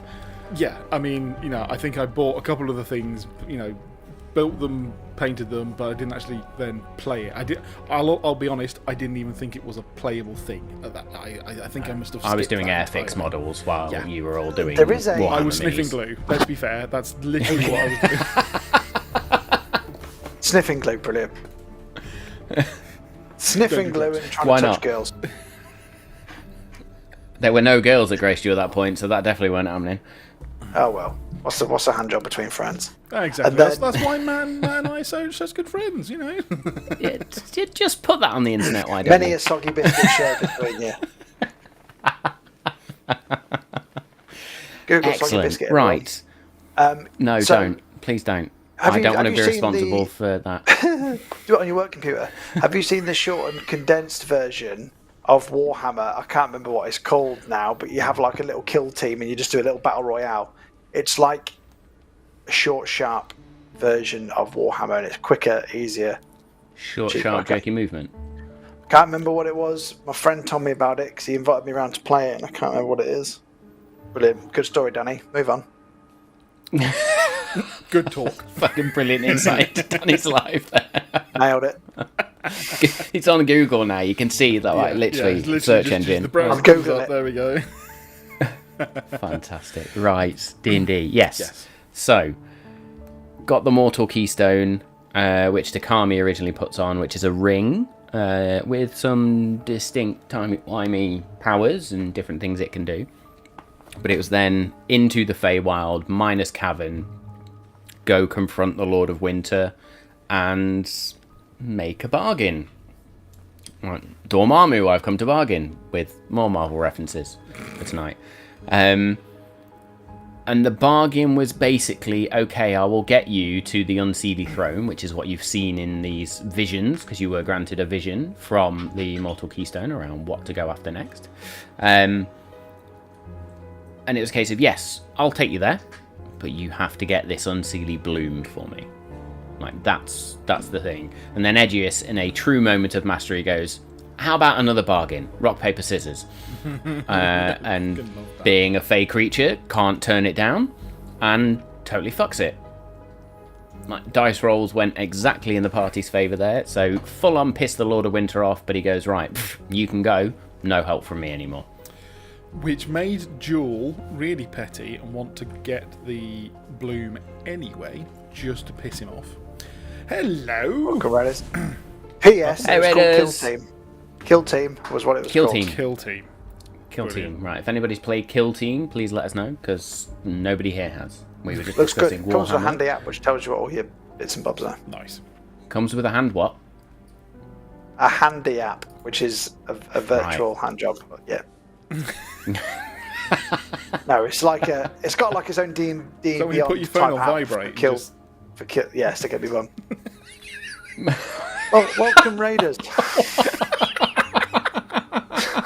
Fucking hell. Welcome to this recap of episode 69 to 83, and we are totally still talking about D&D and Campaign 2, I promise. Fucking hell. Honestly. And on that note, yes, indeed. No, welcome, Roll Together. Thank you once again for the raid. Tonight is very much a recap of Campaign 2 up to episode 83, which is where we are. And then we're also going to talk about 10 Candles as well, because that was a lot of fun. So yes, as has been said in the chat, impeccable timing. But yes, so entered into the Feywild, made a bargain with the Lord of Winter, reneged on that bargain and went, let's play rock, paper, scissors instead, as you do with Fey Lords and really, really powerful Fey entities. Won, which is probably the second time in our full D&D careers where somebody has gone, ooh, really big, powerful entity, let me make a bargain and really fuck you over. Shout out to the Campaign 1 finale, if anybody's seen that. I conned Asmodeus. Yes. You're welcome, everyone. You did con Asmodeus. Get sent to this weird frosty entrance, which sounds a bit dubious, within the Unseelie Court by the Lord of Winter to go and navigate through to go and find this Feywild amulet. And my dungeon crawl, arguably one of my favourite dungeon crawls of this campaign so far. Everybody knows how much I love the Fey anyway, but everything, I threw everything at you in this Feywild dungeon. Even chess. So even chess, which was brilliant, because it was not chess. It was, here's a chessboard with a complete different set of rules that you need to go for. Like, yes, you need to play chess, but you need to get a certain piece to a certain part of the board, and if you don't do that, everything's going to reset, and we're going to summon And the Fey obviously we Knight tried if to you cheat and nearly died. Yeah. 3 times. Shout out to Bodes for, really trying to help and completely fucking it up. And then was like, Every if time I we try cheated, what this was it, appeared? harder, maybe it'll work. Yeah, it was a shadow. It was that like, was the maybe whole we're not point of- cheating enough. Yes. That was the whole point of the Unseelie Court. It was like, you can try and cheat, but there's going to be consequences. They don't fuck around, sort of thing. So yes, after Stone This Parchment began me Crossblades, banishing apparently, everything for about every episode. I've banished about 4 things now. seems to be Lex's go-to move now. Well, because they're fake, you they don't- just disappear big enemy, forever. That's bang. the thing about it. See you later. Yeah. Well, if you're in the Feywild, they disappear forever. If they are fey, they disappear forever. So, Is I've that been meaning to ask specific this. to your... It's a 2024 rule. That's how the spell's wording in 2024 now, yeah. I was going to say, because that definitely wasn't the 5e that I knew of what banishment No, did. But it used to be. I'm now if really it lasts curious. for a minute, Yeah. I'll read it out to you. Let me get it up. Because it is different in There we go. 2024 and it I was caught me going to off say, guard. my And next Do thing your is rule now, check. what will it now do in other planes?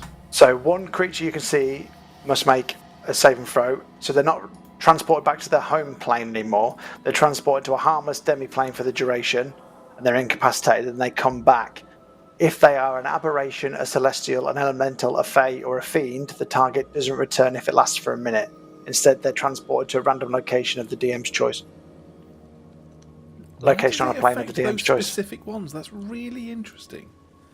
But that's so good. if you look at that, because though, we come it's across them quite a lot. anything that's outer planes, essentially. Yeah, anything apart that's not from material Fae. plane, isn't it? Yeah. So that's why basically, like, if you did that on a frost giant, it's coming back, baby. You know, Yeah. just fine. Which makes sense. We are, you know. It depends where you encounter that frost giant, because if Okay. But it's quite handy, you know, because aberrations could be the shadow creatures. We've obviously got bad fae. The fiends, we might come across them. You never know, Incubus 'cause and we've got to get succubus, if they come back. an abyssal core. Yeah, celestials, we've got to get a celestial shard as a codex piece. So the chances of come across a celestial being, we've actually come across elementals before, so it's not going to be too long before we piss one off and they try and kill us. So actually, that's quite handy.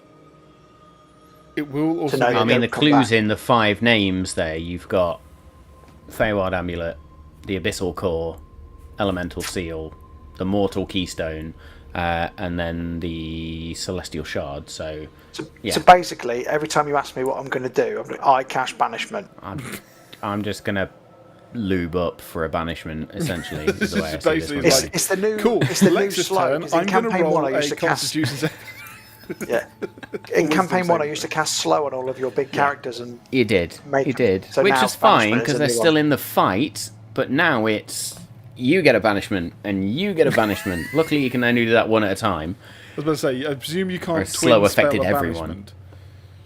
but I can Probably chaos could, cast actually. it just to make me roll on the surge table for a laugh as well.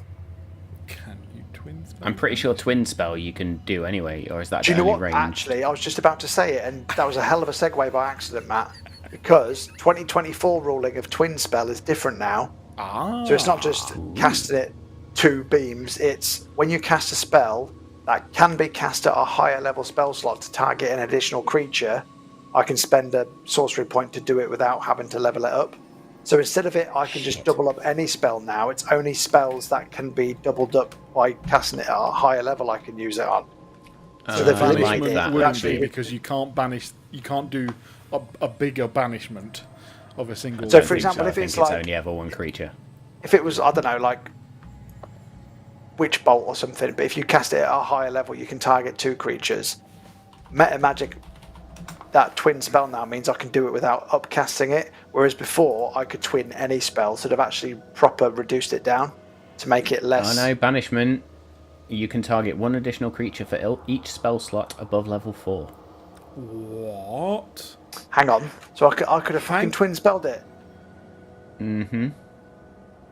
Read your Thank you for fucking telling me that. I character know what I'm doing now. Read your character sheets, people. Read your character sheets. Right. Let's get back on the recap train, shall we? So, So yes, Yes, into the shout out unsealy to throne. Matt, to the DM. One hell of a dungeon crawl. It was amazing. I enjoyed this one. Yeah. And there were some big character moments as well amongst all of you. Like, we'll get to Callum in a minute because he had the biggest transformation throughout this whole thing. Oh, yeah, I mean, for just a very little good bit. reason. But I think you got through. There was that initial mirror hall, not here, mirror hallway, shadowed hallway, where not only did you have these creatures that were chasing you, that were immune to everything, literally everything, apart from one very, very small thing that nobody picked up on until the very last moment. But you're also experiencing these visions that caused you to hesitate and essentially paralyzed you in this memory. And it was always like, I mean, I think this is just me as a DM. I'm like the anti-therapist. I'm just going to inflict as much trauma on you as possible. So as much emotional trauma as I can. Hence, I think it was Katrana. Yeah, Katrana showing up. Is that right? Yes. Yeah. Maybe, yeah. I can't know. There were definitely I can't remember now.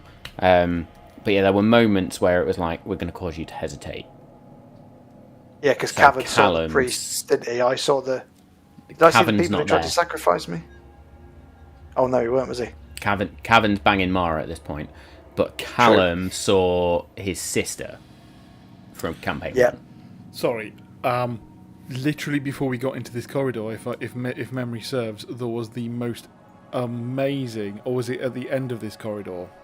There was the most amazing bit with Lex and Takami, where Takami had to give.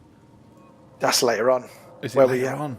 Before we go through that door and we have to say that's what we've well lost. That's a couple of episodes because we're still at the bit where we set everything on fire in that room where we all get high. Me and Callum get high on mushroom spores or whatever it is. We set the place on fire and then we end up with the clockwork Fey automaton things. I feel like you've just brushed past half of my dungeon here. I was going to say. I mean, I oversimplified it, but yeah. I'm getting my corridors connected that I shouldn't be, and that's what It was I was a thinking. big ass dungeon. Yeah. Big ass dungeon. And I say dungeon like there was multiple ways to go. There wasn't. There was only ever one route to follow.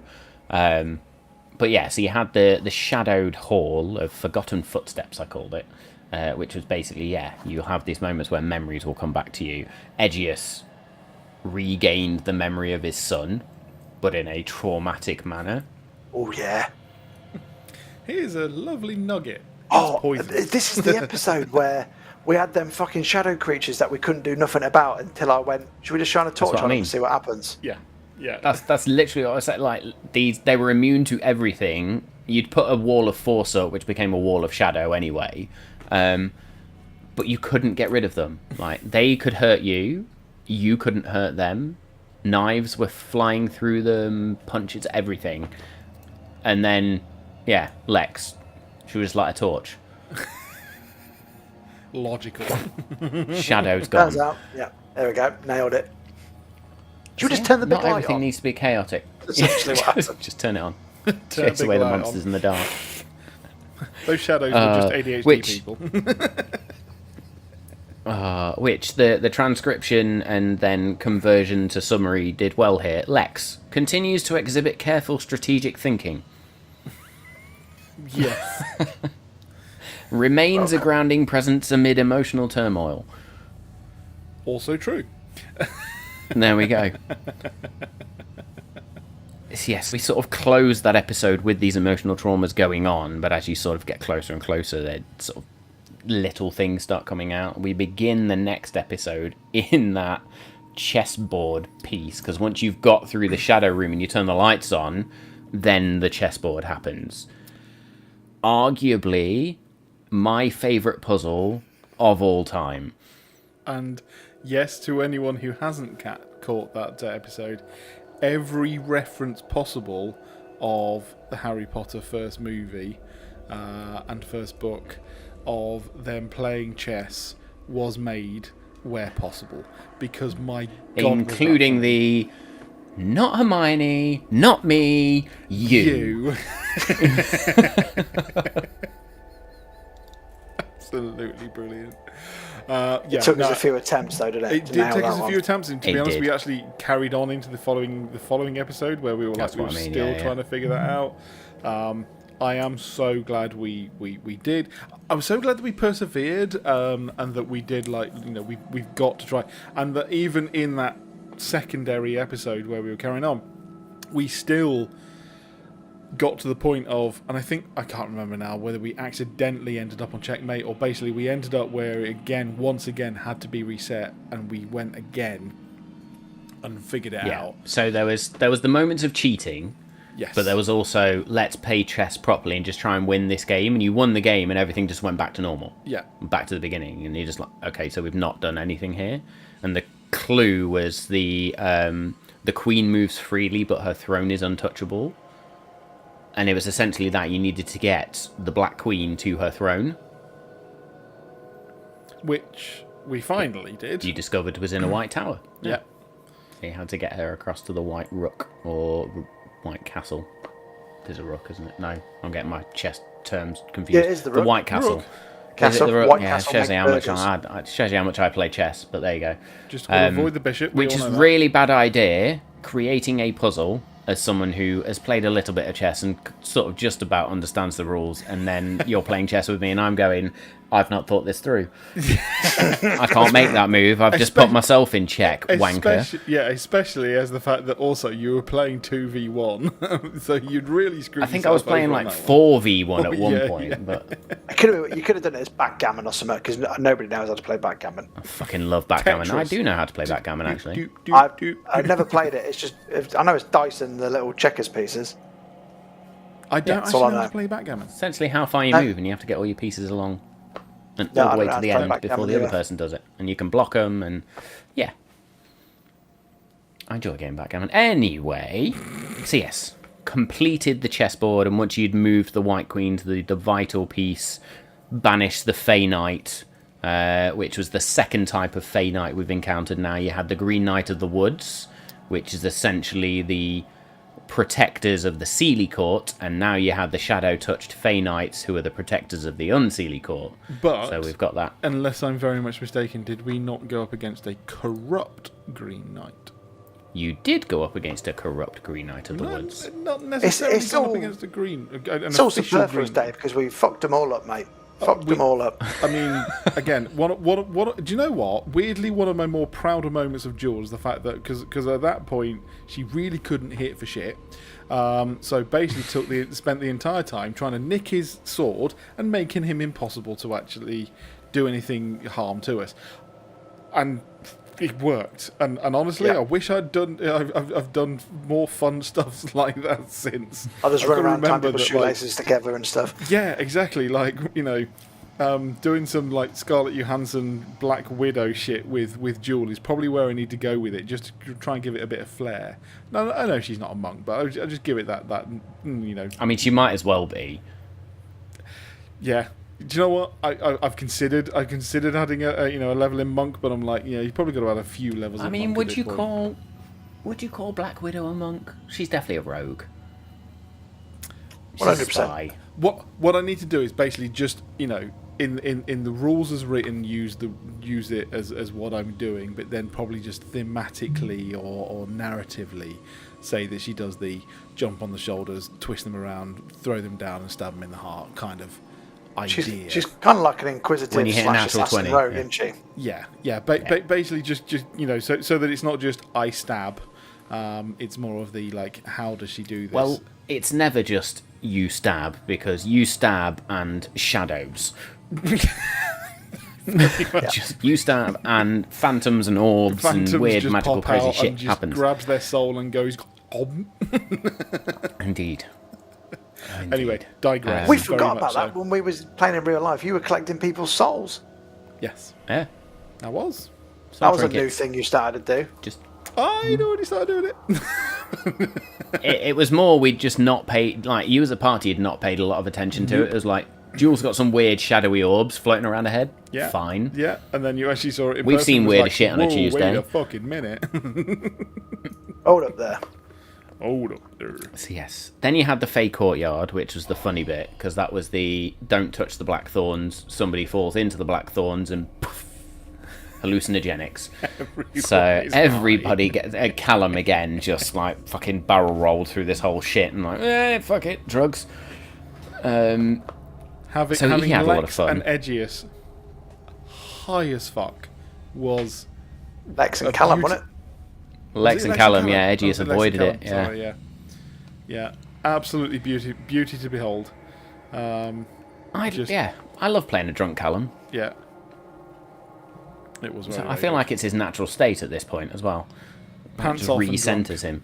Yeah. Pants off and drunk. That's exactly where Re-centers him. Callum should always be. So you win this moment. You also the bit that I sort of threw in, but it was just as an offhand thing, was the skeletal deer that just sort of rocked up and fucked off again, and sort of led you along the path. There's key stuff around that I was maybe going to say, we'll so much revisit so in the that I one don't shot or even other think I campaigns. remember that. Yeah, there's fairly. We'll see. But yes, and it's also where I introduced the Abyssal Spriggans, who are tiny but very, very my mighty. God, they were the most horrendous little things in the world. They were. They nearly TPK'd us. They did. They did nearly TPK up until hell. somebody set fire to the fucking courtyard. Yeah. And you all went, let's just fucking run. Let's just run. Yes. Yeah. Yeah. Which we absolutely did. Fubar. Oh no, Absolutely. fear. Sorry, fuck everything and run. Yeah. Uh, Yeah. Next room was, And then in your- which creeped us out. It gave us the false Yeah. sense of security that we knew we shouldn't trust. But then Likes also the we next came one away as well. unscathed and nothing happened as well. It gave So us it was, it gave us the false, true sense of security we thought we couldn't trust but could. I've gone cross-eyed. I was about to say I couldn't tell anyone if I wanted to. But this was the one of, actually, to get out of this room is really easy. yeah, we But just had it to get will out mess our with your own heads way. a bit. Yeah, we just had to get Yeah. out of our own way. Yeah. Like, all you have to do is give them a truth. Yeah. Or an element of knowledge, just something. And this was the clockwork seneschal, or seneschal, I should say. There were 3 clockwork fey lords behind them, just inert.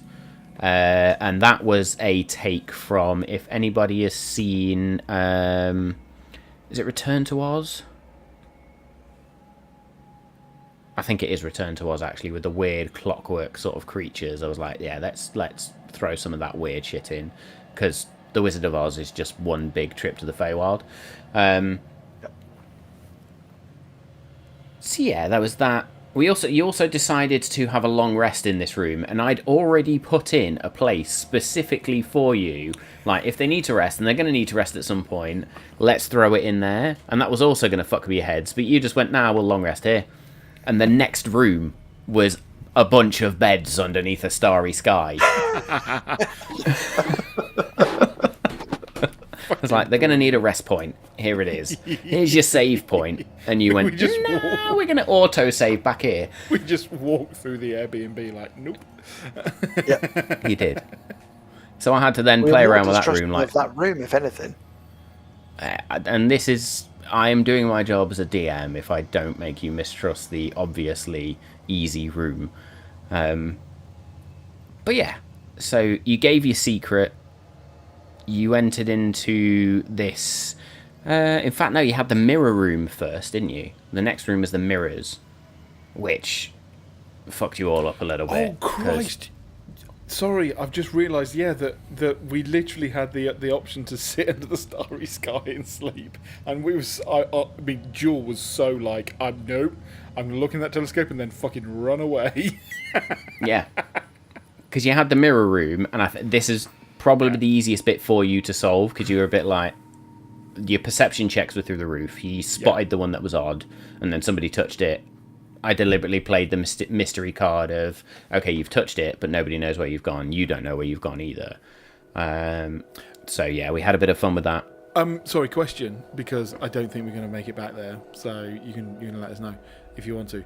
What would have happened if we'd have touched and or interacted with the other mirrors? You would have been, I will give you that one, there would have been doppelgangers that have crawled out of those mirrors and attacked you. Yeah, that's what I thought. Oh, fuck. Yeah, that. I'm really glad we therefore did rest beforehand, just in cases. But yeah, that would have been insane. Now, doppelgangers. Fun. Therefore, we're fighting Lex with Lexa spells, or just more like it's Lex, but therefore just like hits and slashes at you.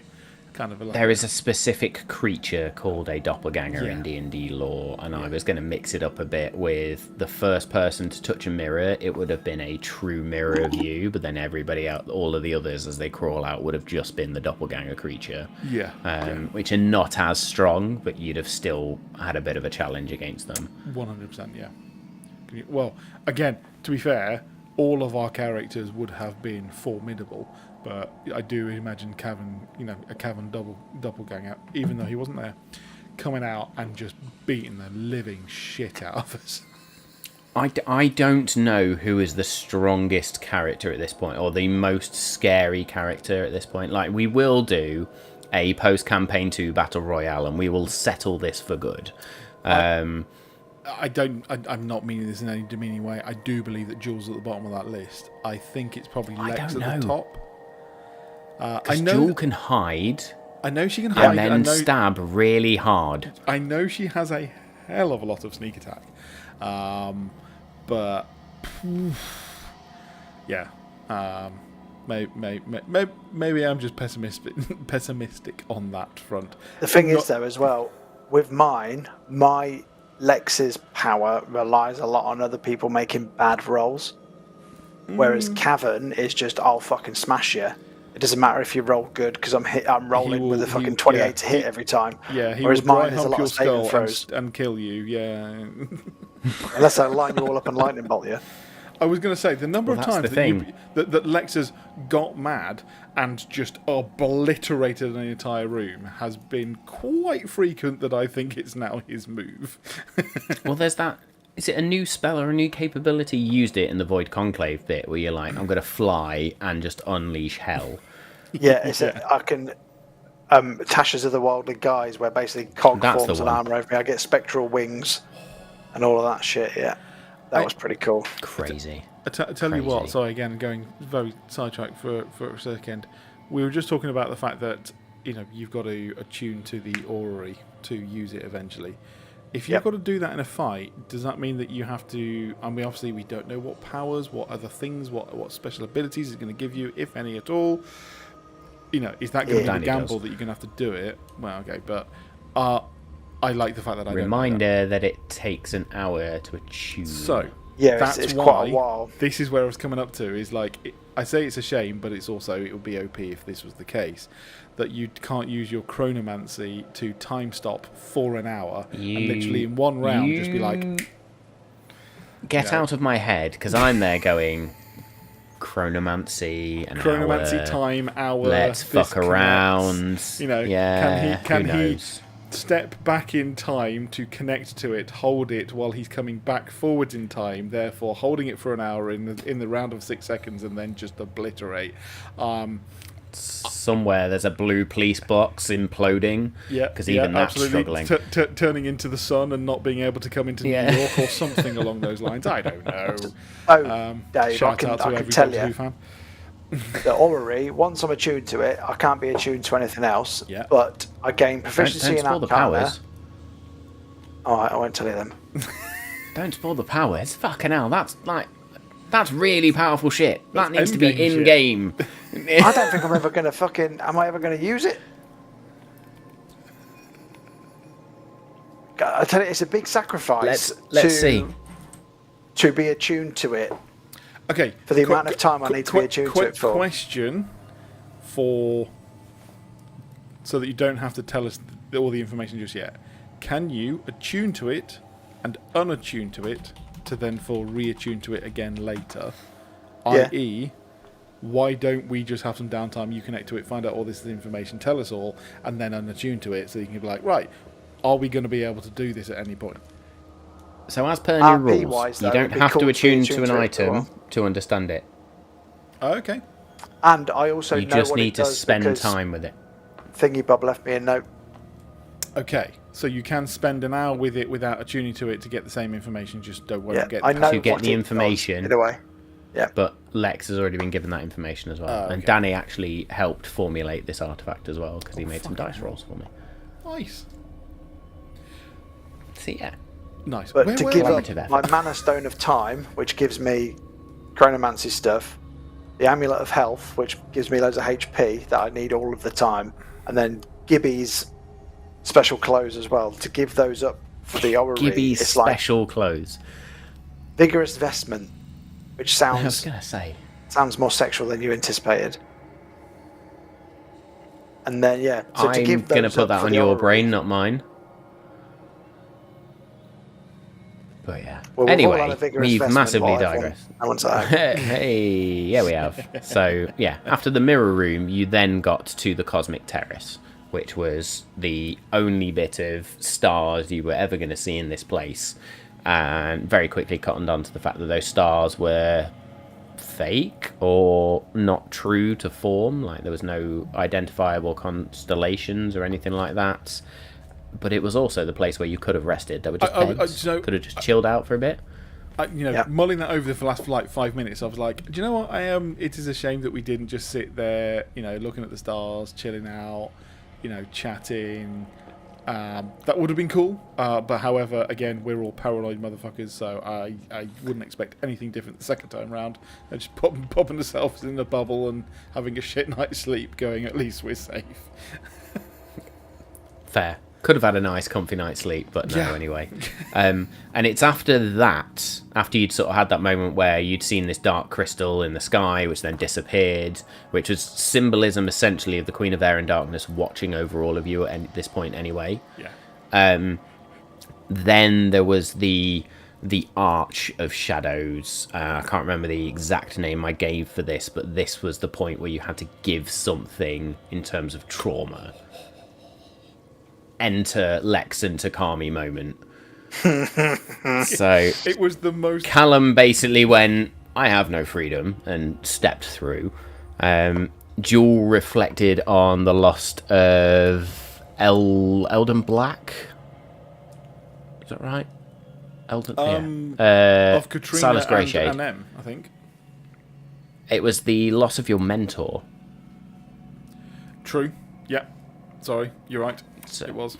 So Edgius just being like, I've got this shit, this is easy. I've lost my wife and child, and straight through. And Takami there going, I don't know. And Lex, this in is the his bit way that- of getting her through, getting her through the portal, induced more emotional trauma on an NPC than I think anybody has ever done in the history of D&D. It was a brilliant thing Emotional that quite truly, and I think we were all there, that, she was like, I'm fine, like this, I've had a great life, and then Lex was like, actually,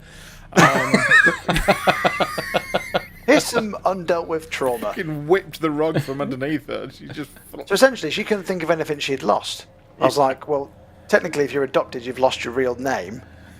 Therefore, you don't know your parents, and you don't know your name. You don't know your parents, We you don't ended up really in this know who you are. existential crisis of doom, and just going, I don't know who She I full am on now. had a moment of, I don't know who I am anymore. fucking worked. What is life?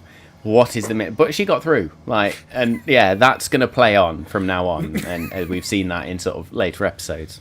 Fucking But yeah, so foreshadowing there. we all got through, and then the final room, which is the Throne of Eternal Night.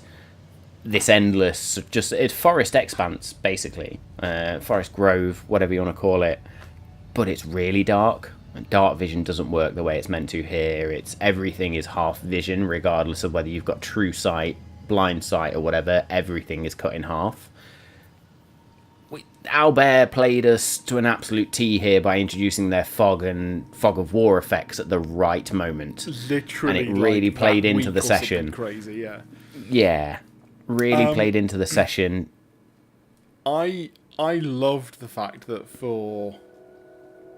not for once, that's the wrong term, but it felt really crucial that for that scene, Jewel was able to really hide well, like proper get into the, she is a stealthy mofo, and that was so much fun for multiple sections, coming up against some sort of, was it a troll ogre? It was like a big fucking So this is another one of my homebrew creations. You came across Fomorians in Apologise, campaign of 1. This was a fucked up Fomorian. It was a Fomorian curse bearer. So the bit you didn't get to experience, and I'll tell you because I don't know whether you will get whether you will get to experience it again anyway. Fomorians, when they gaze upon you, can cause weird things to happen to your body. These fuckers would have full on fucked you up. Like, they'd have stared at you and suddenly your body's just made of crawling worms. Jesus Christ. Yeah, like, there was some serious Fey mutation shit that would have happened had they looked on you, but... Because didn't we in save on the true- Constitution save every time? Is that what we were Yeah. saving for? Yeah, Fucking there was a hell, that save on that. There was a couple of other things as well. But essentially, you kind of walked through this a little bit, using dual stealth to your advantage to navigate And around. avoiding them. exactly that. Find where the amulet was. The darkness worked to your advantage this time rather than working against you. Yeah, we did it like Metal Gear Solid style, didn't we? Sneaking round the enemies did. rather than... What's that? Yeah. Very much like that. I mean, there was a moment where you did enter into combat, but again, banishment. Roll initiative, banishment, end of combat. Yeah, basically it was that. That was this whatever you want to call it, the run of events that happened. Thinking of everyone hiding in trees and behind trees and all that lot as a knight and these other creatures were coming up was also a very cool view on the whole thing. That was great fun. But yeah, getting up and then properly getting up to then our goal. So the throne was where the Queen of Air and Darkness was. She was that floating crystal, wasn't she? And I took this direct from D&D lore, where when they talk about, I can't remember which book it is, but they talk about the throne of Air and Darkness. I called it the Throne of Eternal Night, but essentially the Queen of Air and Darkness takes form as a dark, malevolent crystal, and I really played on that. Can I ask?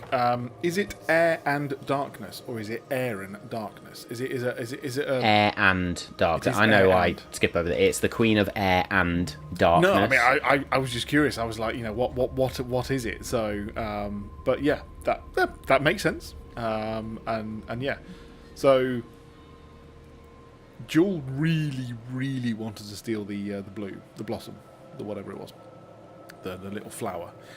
Really wanted to. Again, her rogue style properly kicking in, and also just to piss off the not Frost King, whatever his name was. Lord of Winter. Lord of Winter. That's it. Really wanted to, but anyway, did abstain because important shit going on. Well, that was an important party moment. Was, do I get it? Mm-hmm. No. Yeah. And just fucking showing leave it the be. Trust between all of us again is going, I will yield, won't grab it, and running back. This is when, well, again, unbeknownst to us, we've been literally watched by the Queen the entire time. Callum gets his moment. Well, Callum definitely gets his moment, and massive shout out and kudos to Nikki from Mystic Quill, who are on a break, but Nikki regardless, who did the voice recordings for me of the Queen of Air and Darkness, because I didn't want to, having had that Takami Shinryu moment, I was like, if we're going to have a pivotal moment for an NPC, I do not want to just be sat talking to myself. So let's call upon the power of the community and the friends we've got and we have made. And she did a phenomenal job. I did some voice, little bit the reverb, reverse reverb, and sort of introduced that, but generally everything else is her. Took the script that I'd written and absolutely owned it, to the point where we had this moment of me being able to roleplay with somebody else to get the whole journey of Callum to a new stage, where he essentially goes and says, right, fuck you to the Lord of Winter, I'm going to take on the mantle of the Blade of Air and Darkness, touches that Unseelie bloom and is gifted the power of the Unseelie Court as a result, now has that new tattoo over his heart, new artwork on social media if you've not seen that already. But yeah, he has that moment of where time stops, and the important thing here is that the Mortal Keystone is meant to prevent the wearer from being falling victim to any time-based magic. But this is the Queen of Air and Darkness's realm. She rules superbly here. And so, yeah, the Midnight Huntsman is summoned as you try and get back across the bridge, which is the pivotal moment for Callum to have that moment of stop, and there he is. Look at that sexy bastard. Henry Cavill could play him in the film adaptation. Very much so, yeah. We'll happily consider you for an audition. Well, no, actually, that would have to be Tom Holland, and we'd have to get Cavan to play Henry Cavill to play Cavan. Oh, yeah, very true. Are we fan casting now? Yeah. Because who would you get to play Lex? Cillian Murphy. Oh, Cillian Murphy. Sure, yeah. Who would play Jewel? I don't know. I knew you were going to ask that, and I've no idea who would be able. Because Sydney Who Sweeney. would play Jewel? No, she'd have to Right, be have we Mara, all wouldn't seen she? the weird adaptation of Cats, where it's Judi Dench literally dressed up as a cat? That's a very good point. You'd have to be full CGI. That's all I can pick. see that was it. And then, well, okay. So then, why not just voice with not why not? That's the very wrong way. But I would be like totally on board with then. Therefore, it's just you go for the voice, and therefore Laura Bailey is therefore the voice of Jewel. There you go, done. And who's the voice of Edgius then? Because Edgius would have to be CGI. Nicolas Well, no, 'cause Cage. Edgius Nicolas does Cage. have I was just going to forms say as Nicolas well. Cage. God. Yeah. God. Fucking. There we go. Oh, yes. So, back to the point. We finished that episode with essentially Kevin going, here's my new powers. Great fun. Stepping out into, or sort of you then escape out into the world. You've grabbed the Feywild amulet, and that takes you out of the Unseelie Court and immediately back to Kumo-Ryu. And I think we kind of wrapped then that session up with... we move on to the next session where we wrap that up. The Mortal Keystone gets given to Lex instead. Yep. And then it's a session of, right, we need to regroup with Kevin, who randomly turns up in Kumo-Ryu at the right time. 3 days have now passed. Also, And it's important that portal in Kumo-Ryu is no longer to the Frostvale, it's to Feywild proper now. Yep. You don't know where it goes. It's just, rather than being an icy portal, it's this Aurora-like aura around the portal now. So you just know it goes somewhere to the Feywild. But in touching the Feywild amulet, Jewel gets a headache from the visions. The important point for Lex here is that he has a vision of another UNT deep in a jungle somewhere, and you're sort of taken to the west of the world, which is the well western played by continent you, of the because world. The loss I said I had to get into that place was I've lost all hope of seeing my brother again. Boom. End of the episode. I have a vision that he's a key part to the Celestial Shard. Well played. So there we go. So you have that moment, like you're having to come to terms with that. Everybody else is having to come to terms with, like, where do we go as well? We've got two options now. We've been granted two visions, one to the west, one to the east. Where do we go? What's most important? But Lex, in a true Lex moment, goes, let's have a group vote. I vote to go west because my brother's there, which was brilliant. And so you made that decision to head west. But how do you get there? So we journey back through Union City, we revisit a few places, but the most important piece is you head back onto the Sky Docks, the Barracks and Sky Docks, as they are called officially, and find a new airship. All the while, Edgius has heard talk of the Astral Association. Well, you did move on to a new airship real quick, but you've got to get places, and the Evermouth is fucked. We have a polyamorous airship crew dynamic. It's fine. Shout out to the chat for giving us the Astral Association as well. I think that is our first true chat, like, imbued element in the world. Well, it is now. And so Edgius went and found these weird astral wizards, mages, whatever they do, thinking, let's shortcut this, let's go through the astral plane. So you jump on board the Skyloom, which is the new, and it's a very, like, we've gone ebb and mirth, and we've upgraded it 60,000 times to this new ship, which is made of new materials people have never come across. They've used mana crystals in a way that were never imagined before. Like, there's a lot of thought gone into this particular ship. It's faster than any other sky ship that you've come across so far. Whole new crew, weird dynamic with Takami and the captain, which puts Edgius on edge. Callum then punches Captain in the stomach. One of my favourite Callum moments of the last couple of episodes. Because Callum's, like, zero fucks now as well. He's lost this tether. Truly feels like he's a champion. Zero fucks Callum is what we've got going forward. And then comes that moment of, okay, we're on board. We've got our mate, Jeff, or whatever his name was. I think it might have been Jeff, actually. My name is Jeff. I'm trying to remember the guy's name. It also kind of worked well. So I wasn't actually there for It's either this Jeff or episode, Bill.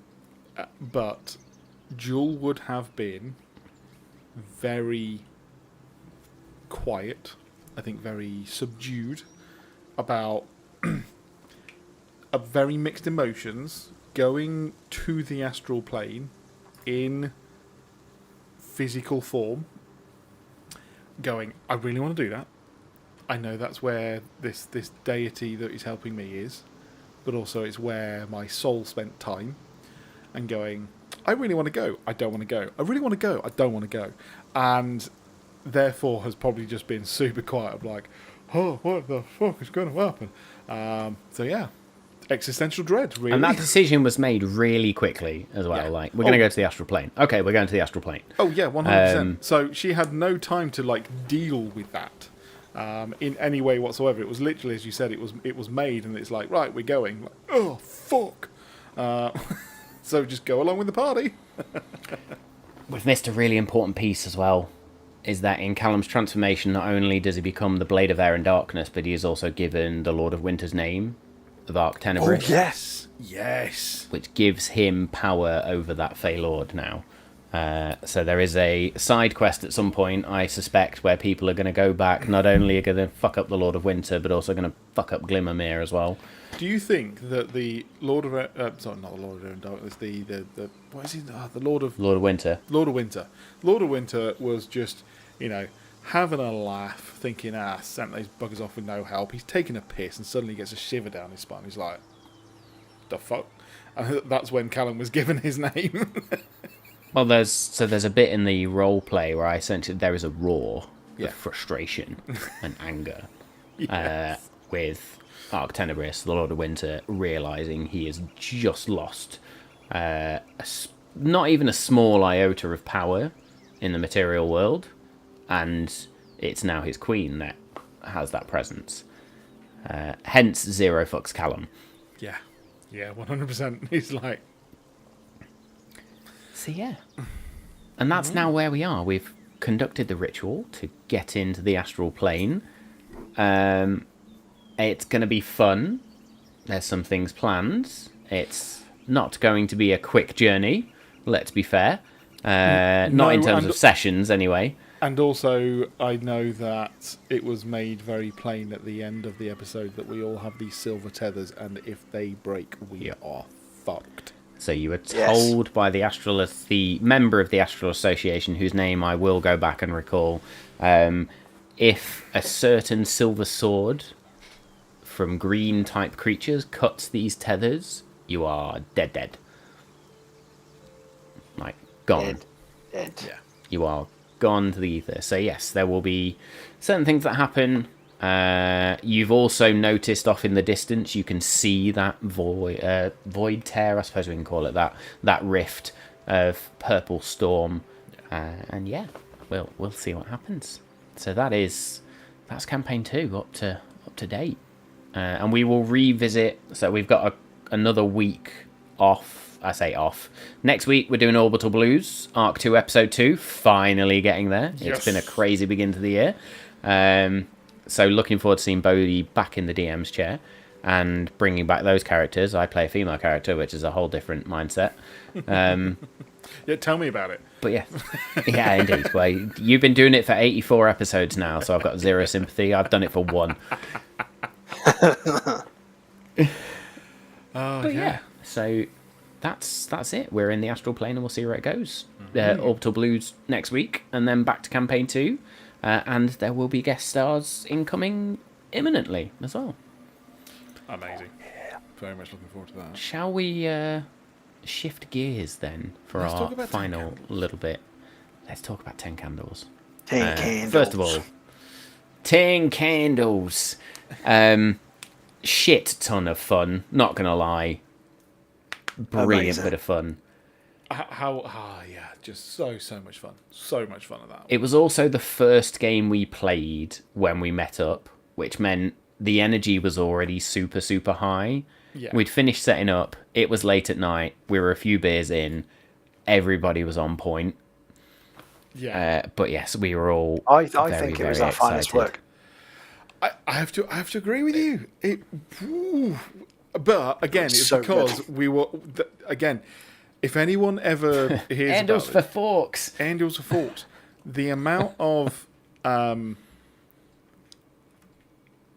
delay that we have while we do this really does impact, and that showed when we were around the table, when we were able to be lit just like millisecond, bouncing off each other with these quips were really showed, and 10 Candles really was the peak of that. But It my really favourite was bit was the concept of us all being able to give a truth that then was canon at the end of each scene as well.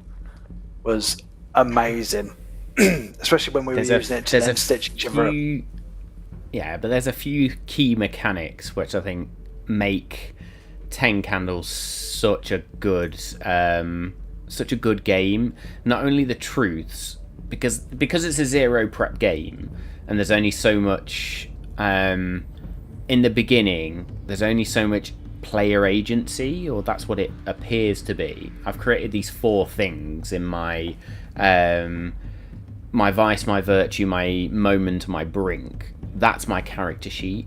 So one of the first things there is your brink. You don't even create. You swap it around, and then it's a case of that's my character sheet. That's all I have to go off. Oh, I get to create a truth of the world now, and what I say within reason becomes a truth of this world. I love that mechanic. Having never played it, never even seen it, and I was like, and the thing is, I was fully trusting when you said there is no prep, no character sheet you need to make, nothing. I was like, cool. How the fuck does that work? And we made the names for all of our characters about 3 minutes before we were going to go live. I think I even technically have it on recording of us actually working that out. That's how literally that close it was. So absolutely phenomenal, and yeah, that whole thing of being able to write down which one and then suddenly realizing that you're going to pass around your brink was just ridiculous and brilliant. Bodhi did call me out on it early. He was like, something's not right here. This is too easy.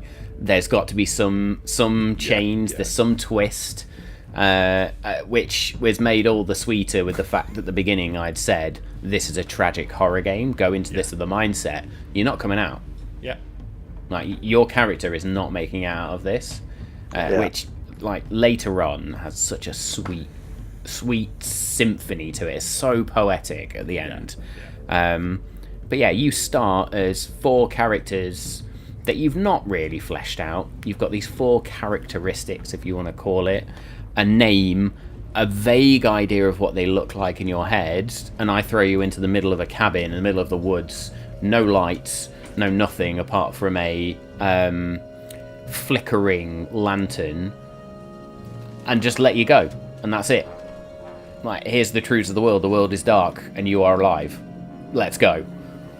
The great thing is again the way that it was designed. Like, our characters are mere days into this incredible thing. 10 days total, yeah. And we are landed in it with literally 10 minutes of information. It worked so well that we were still, like our characters would be, even 10 days in, still reeling from but what do we do next? And we even said it so many times. I remember that Bodhi and I were sitting next to each other, and we said it, always we were going, we'll wait till daybreak. Fuck, there is no daybreak. Like, we kept thinking, we'll just wait. No, wait, what? Like, and absolutely brilliant. My favourite thing about it was, because you had a pool of dice that was for everybody, there was so much fucking jeopardy for everybody in every dice roll, and we were just off the cuff asking questions out loud, and Matt went, let's roll for it. We were like, fuck, no, I didn't want that to happen. Yes, every single one of us was like, no. That conflict roll, like, if you want to find something out, there's got to be consequences to that. But it's never, it's more about as you get more into the game, there we go. I think Dave's just disappearing for a minute. It's never about what happens to the players, essentially. It's who controls the narrative, which is what I love about 10 Candles as well. It is, despite there being a game master, it is a group narrative, and you are telling a story as a group. So you start off in this cabin. We've got yourself, Danny, as Leo S. Jackson. You've got Dave as Richard Hampton.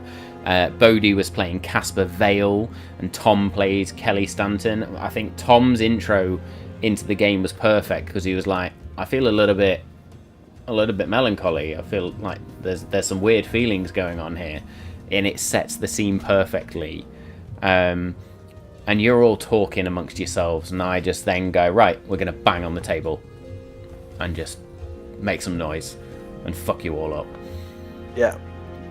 What I liked as well is not everybody got to say a truth every time, which then changed the dynamic of which way it went. Because the first couple of truths were silly, but then there was like, oh shit, we can actually change the plot here. So, for example, when we found that buggy and we were driving it and we crashed it, and Bodhi went, the truth is I go flying out the front windscreen, and then I go next, and there's the truth of the world is you now cannot feel your legs, and I made him paralysed. Yeah. Mm-hmm. And I was like, fucking hell, now we've got to cart this bug around because he's got no legs. And it actually impacted all of us. Just as a quick off the moment, that would be funny if I said that. I was like, fucking hell, that has changed the dynamic for the rest of the show now. Because we're going. I think I also said, like, something like, my legs are damp. Yeah. And therefore it was, and the point leaving it open as to whether it was, petrol. Piss yourself or you bleed. Pissed himself. Or piss myself. Yeah. Or blood. It could have been any three of those then things. I was like, I tried to get smart, and I was like, the creatures are scared of fire. And he was like, no, you can't do anything to harm them. So that's the one thing. You believe the one thing you they can't are scared do. of fire. Yeah. Yeah. Which I liked, because the one thing you can't do is give the monsters, the creatures, a weakness. Because that would defeat the point of the game, essentially. They're meant to be... Yeah. So the fact that you then changed that to, I believe this is the case, changed the dynamic. Brilliant. Yeah. Well, I think it's Bodhi who, I think, throughout the whole session, gives the fundamental truth which shaped the rest of and gives it that poetry. Where he just sits there and says, the truth is no one has ever seen these creatures kill. Yeah. Yeah. And there's poetry in that we'll come to later. So you've got the cabin, you get out of the cabin eventually, find a gun, find a map, which you leave behind, which is fucking brilliant. Set fire to the cabin, fantastic as well. But then you see this thing under a tarp, and there's a whole series, a bit where we start talking about a ride on lawnmower, and suddenly it becomes 10 Candles, the B&Q Chronicles. So we go through every. We were high on energy. But again, the fact that again it was that thing of us learning as we go that these truths are okay. Well, electronics died, but that doesn't mean that they can't come back to life. It meant that we could then start this buggy. We were able to fuel it, and the fact that it was like, the full-on, sort of don't blink, blindfold sort of. We've got to just get on with it and not worry about what was around us, even though what was around us could kill us. And it was, the whole thing was just so high tense and everything. Brilliant. Well, I love how even in a setting that is... Okay, there's some weird shit going on, but we'd not introduced any concept of magic or metaphysical capability. Tom instantly goes, you're manifesting things, and you can reach through rifts. And that suddenly becomes a new thing of the world. Yeah, people are able to just manifest shit. And I can reach through this tear and see what happens. It's fucking bizarre things happen when you get 5 men around a table in the middle of the night, a few beers in, and say, I am going to fuck you up. Yeah. There's some psychoanalysis that needs to go on of what happens to you when you start playing 10 Candles, is all I'm going to say. Well, 100%. Again, I think the playing something where it must end with all of your characters dying. And you still tried to avoid it. Oh my god, like, I kid you not, at the end of it, and I think every single one of us was trying to avoid it. And I'm like, what? Almost I was going, but why? And I literally forgot that had to happen. And we had talked about it no end. Mm-hmm. I loved it. But Well, I suppose think that is truly on the basis of our human survival instinct, that we literally forgot that was the thing that was meant to happen. Yeah. And then you've got the mechanic of, yeah, I need to roll some dice, but at the same time, how do I give myself an advantage here? Oh, I've got these 4 characteristics, so let's burn my hope. Yeah. Let's burn my vice, burn my virtue, which are essentially the best and worst things about your character. And then you have that moment where you could discover hope. And some of those written down explanations, Bodhi's being, I will find hope when I smell flowers again. I did you a disservice, actually, Danny, because you said, I will find hope when I find a CB radio. And we found somebody said, there is a radio on the buggy. You should have had your hope at that point and been able to roll. And because of where we were at, I fucking glossed over it, which is, again, I've only GM'd 10 Candles once, which is for you, gentlemen. I've played it, so lessons learned there. And I think it was the hope and the brink not everybody got to through the fact of what happened in the story, but also a few bits on my part. It points out how vitally... I don't think anyone was disappointed in that episode at all, or that campaign. We weren't, but I watch it back and go, how did I miss that? Oh, but it's because we're so zeroed in. Yeah. But going back to then that point of nobody's ever seen the creatures kill anyone, we then hit the ranger station. There's this NPC which suddenly Kelly recognises as an old friend. They have a machete and they're wearing a deer skull because the creatures had manifested as these dark creatures with deer skulls, essentially, which I very much nicked from a book I'd been reading recently with that sort of creature as a monster. Now, so I will say then, Matt, technically you may have then, or you or Tom may have given a technical weakness that was brilliant, because it was I believe that in wearing one of these I'm no longer seen as a threat, which was still a double-edged sword because of what happened afterwards. So in putting that on, they were safe. Was awesome. You believed you were safe. Yeah. But then we twisted it on its head, because essentially, I mean, you look at how then it plays out at the end. Like, we find the Dune buggy, we race off to who knows where because we've forgotten the map, so we're just trying to fucking navigate in the darkness. We've got a radio, we don't know who we can speak. That's sending weird messages, and we can hear fucking William Shatner music, Led Zeppelin by William Shatner across the airwaves. And find this NPC, make these truths, and then all the lights go out. Yeah.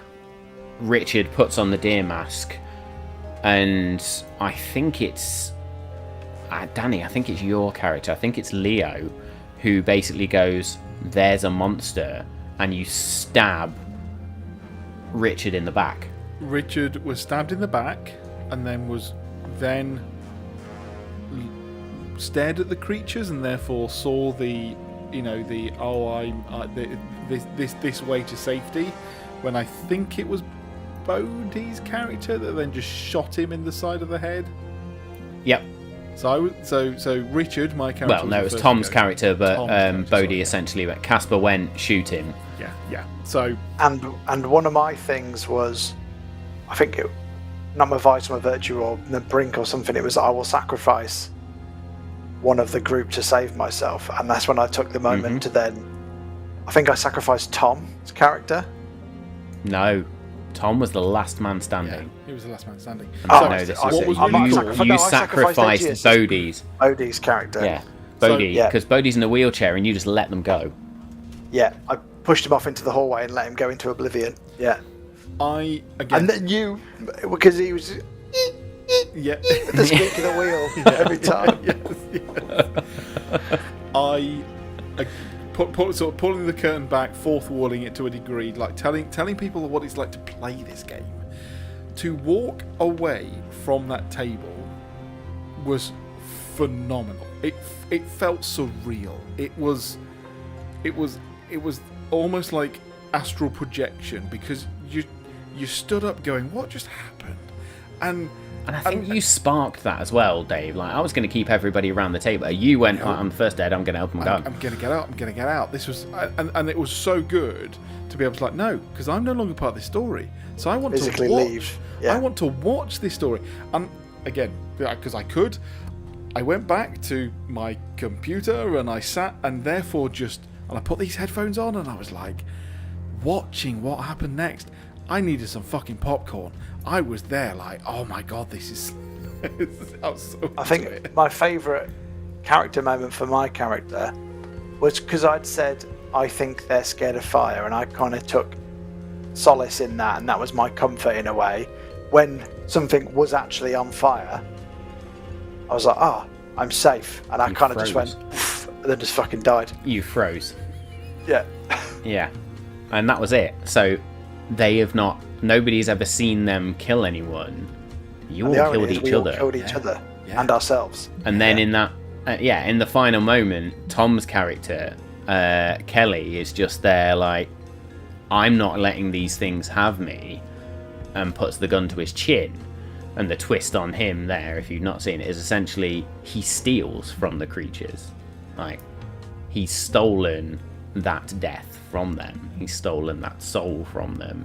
They are going to torment him, and they do. They torment him into madness, essentially. His soul then just gets torn apart in the afterlife as he revisits a painful moment over and over again. Like, you all see someone you love in that final moment, but for him, it is terror. So not a lot happened in terms of narrative, and there's two things I have done off the back of 10 Candles. Is I have created, which we'll post somewhere, I might put it on the website actually, which is essentially the Elderwood, a 10 Candles story, and it's a very short story of what happened. But I've also created what I am calling death cards, and I'm probably going to read them out now as the final... And in fact, no, I will get you to read yours, and I will read Tom and Bodie's. Okay, so I'm going to send these to you now. So that I don't then accidentally do this twice. Is this essentially going to be... Because I want to say, in a 1 minute or 30-second thing, what 10 Candles was, just to show how incredibly, tiny it was, and yet it was incredibly broad in terms of the storyline. I'm not sure what you're asking there, but crack on. We will expand on this potentially, but we found ourselves in the cabin, we went outside, we found a buggy, we crashed said buggy, we got into a cabin, and we all killed each other. That was it. Happened in 3 hours and was one of the most riveting things I've ever been a part of. It was brilliant. It's just the narrative piece. We spent a lot of time, and you've got 10 scenes essentially to play this story out.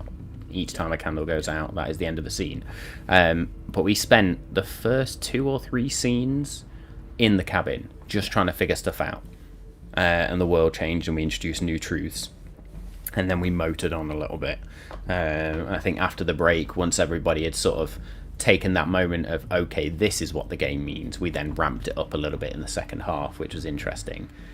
But yeah, to have those final moments, and for me as a done game master, where, as I said to you, Danny, earlier, 10 Candles is very much a group narrative. I'm just there to almost slightly guide you down the route. You guys could narrate whatever. If you win the scene or win the role, you have the narrative power to deem whatever you want in that moment. It creates this beautiful gameplay which I have not experienced in any other game going. shout out to Bodhi's phenomenally shit dice rolling, which was the best that narrative. Seat was cursed. Seat in the room was cursed. Yeah. My God, that was. Well, I think what the freaky one was is I'd already created these monsters, and in the place where we filmed all this, above that bench was a deer skull. And so, yeah, there was some weird fey elder creature fuckery going on there. That seat was cursed. Yeah. I'm not superstitious, but that seat was cursed. I sat in its play orbital blues. Shouldn't have done the Ouija board. Should have done that Ouija board. Are you here? And it creeped to yes, and we're like, how old are you? 69. Oh shit, here we go. Yeah. Very good. Right, am I going with mine then? Let's close. Do you know what? I would like to close with you two. So let me read Casper's and Kelly's death cards. Based on what happened in 10 Candles. So Casper Vale, his death card reads the Shattered Medium. Casper never gave up. Not really. Not even when that rift closed. Not even when he couldn't feel his legs. He kept talking. Kept throwing out mad theories. Desperate to make sense of the chaos. The truth came to him not in logic, but in surrender.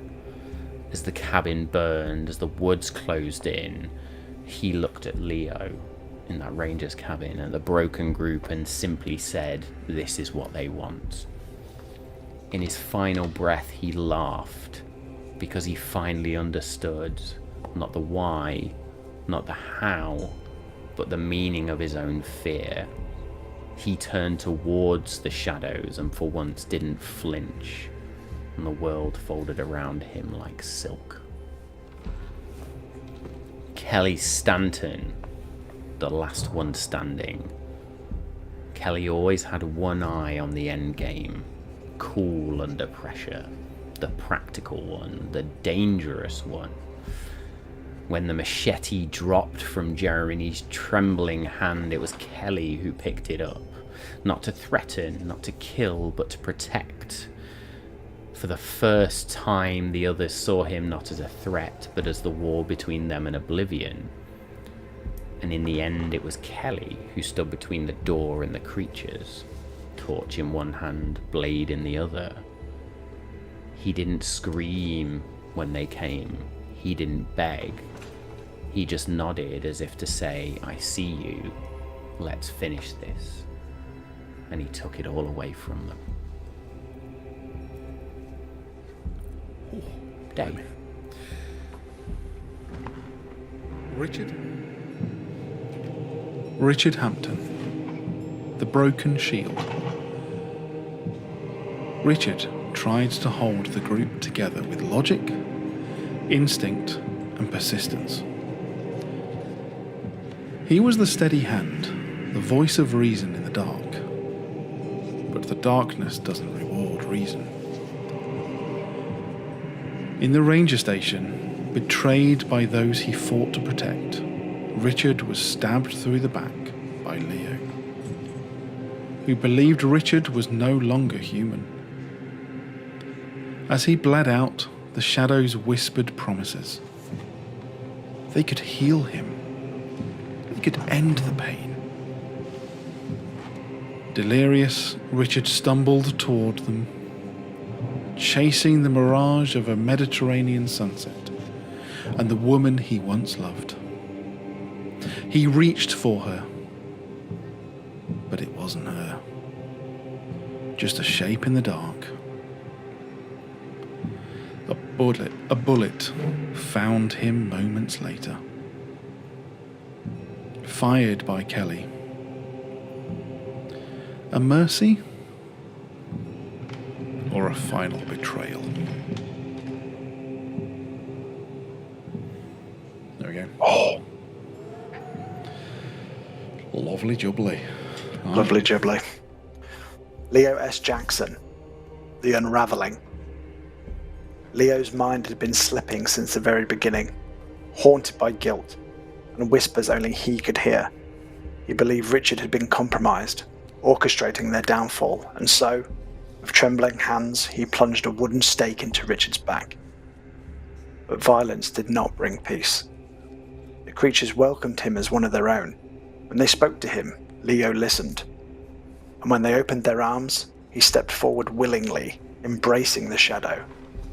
He was the only one to volunteer for oblivion, not out of courage, but because in the end, it felt inevitable. And Have some of Leo's that. death card there is definitely a call to being the only character to essentially walk willingly into the arms of those creatures. The mind's eye of that, of him walking into the forest, was like chilling to the bone. It really was. Yeah, indeed. Beautiful. Good. So, guys, expect us to do 10 candles again, because we're fucking hooked. 100%. I said I'd We're gonna mix it GM it as well. I was Yeah, going to you say, did, and we are we going are to mix it holding up. you to Danny is that. GM next time. So yeah, look out for that bastard. Very good. I think that brings us to a natural conclusion then. What a lot of activity we have done over the last few months. Nailed it. So yes, coming up for the rest of this month now, we are back to streaming all the way through the month without any gaps. And I think for the next few episodes, we're all here as well, which is cool. So next week, as I said, is Orbital Blues Arc 2, Episode 2, where we will revisit and get back to grips with the Plunderers in their new form of Neo, Jesse, what was Tom's character's name? And Rose, like... Yeah, because... No, you were Uncle... Yeah, I was Uncle Uncle Cousin Cousin. Jesse. Yeah. So, yeah, sorry, Tom. Like, fucking straight out of my head. But, yeah, look for all those characters and the chaos that will ensue as we go and deal with the I forget what Bodhi's called it as well. The Veil, Wave. the Weave? I can't remember. The Wave. The Wave, there we go. The Wave. Yeah. So, yeah. You're welcome, Bodhi. I need to get my head back in Orbital Blues because I've been 10 Candles and Campaign 2. But yes, following that, we are back for Campaign 2 for 2 episodes before we hit May, which is crazy. Yeah. Getting Bonkers. older, Bonkers really, we get into the year. just think time flies. Just ridiculous. Time flies. Yeah. Indeed. Well, with that said, I hope everybody has enjoyed this recap. It's been good for us to revisit some of those key moments and just revitalise ourselves on what's been going on and remember some of those bits we missed. This has been incredibly so yes, you will useful for join me, us. I'm not going to lie. 100%. We only do it for ourselves, really, let's be honest. Yeah. It's all good. We just It's all happen to good. stream it. Well, why not? Why not? There were some rules checks in there and random discussions of random shit as well, which is always good. So yes, we will see you in a couple of weeks for Campaign 2 as we delve into the Astral Plane, but join us next week for Orbital Blues. And until then, stay safe, we love you all, and we'll see you next time.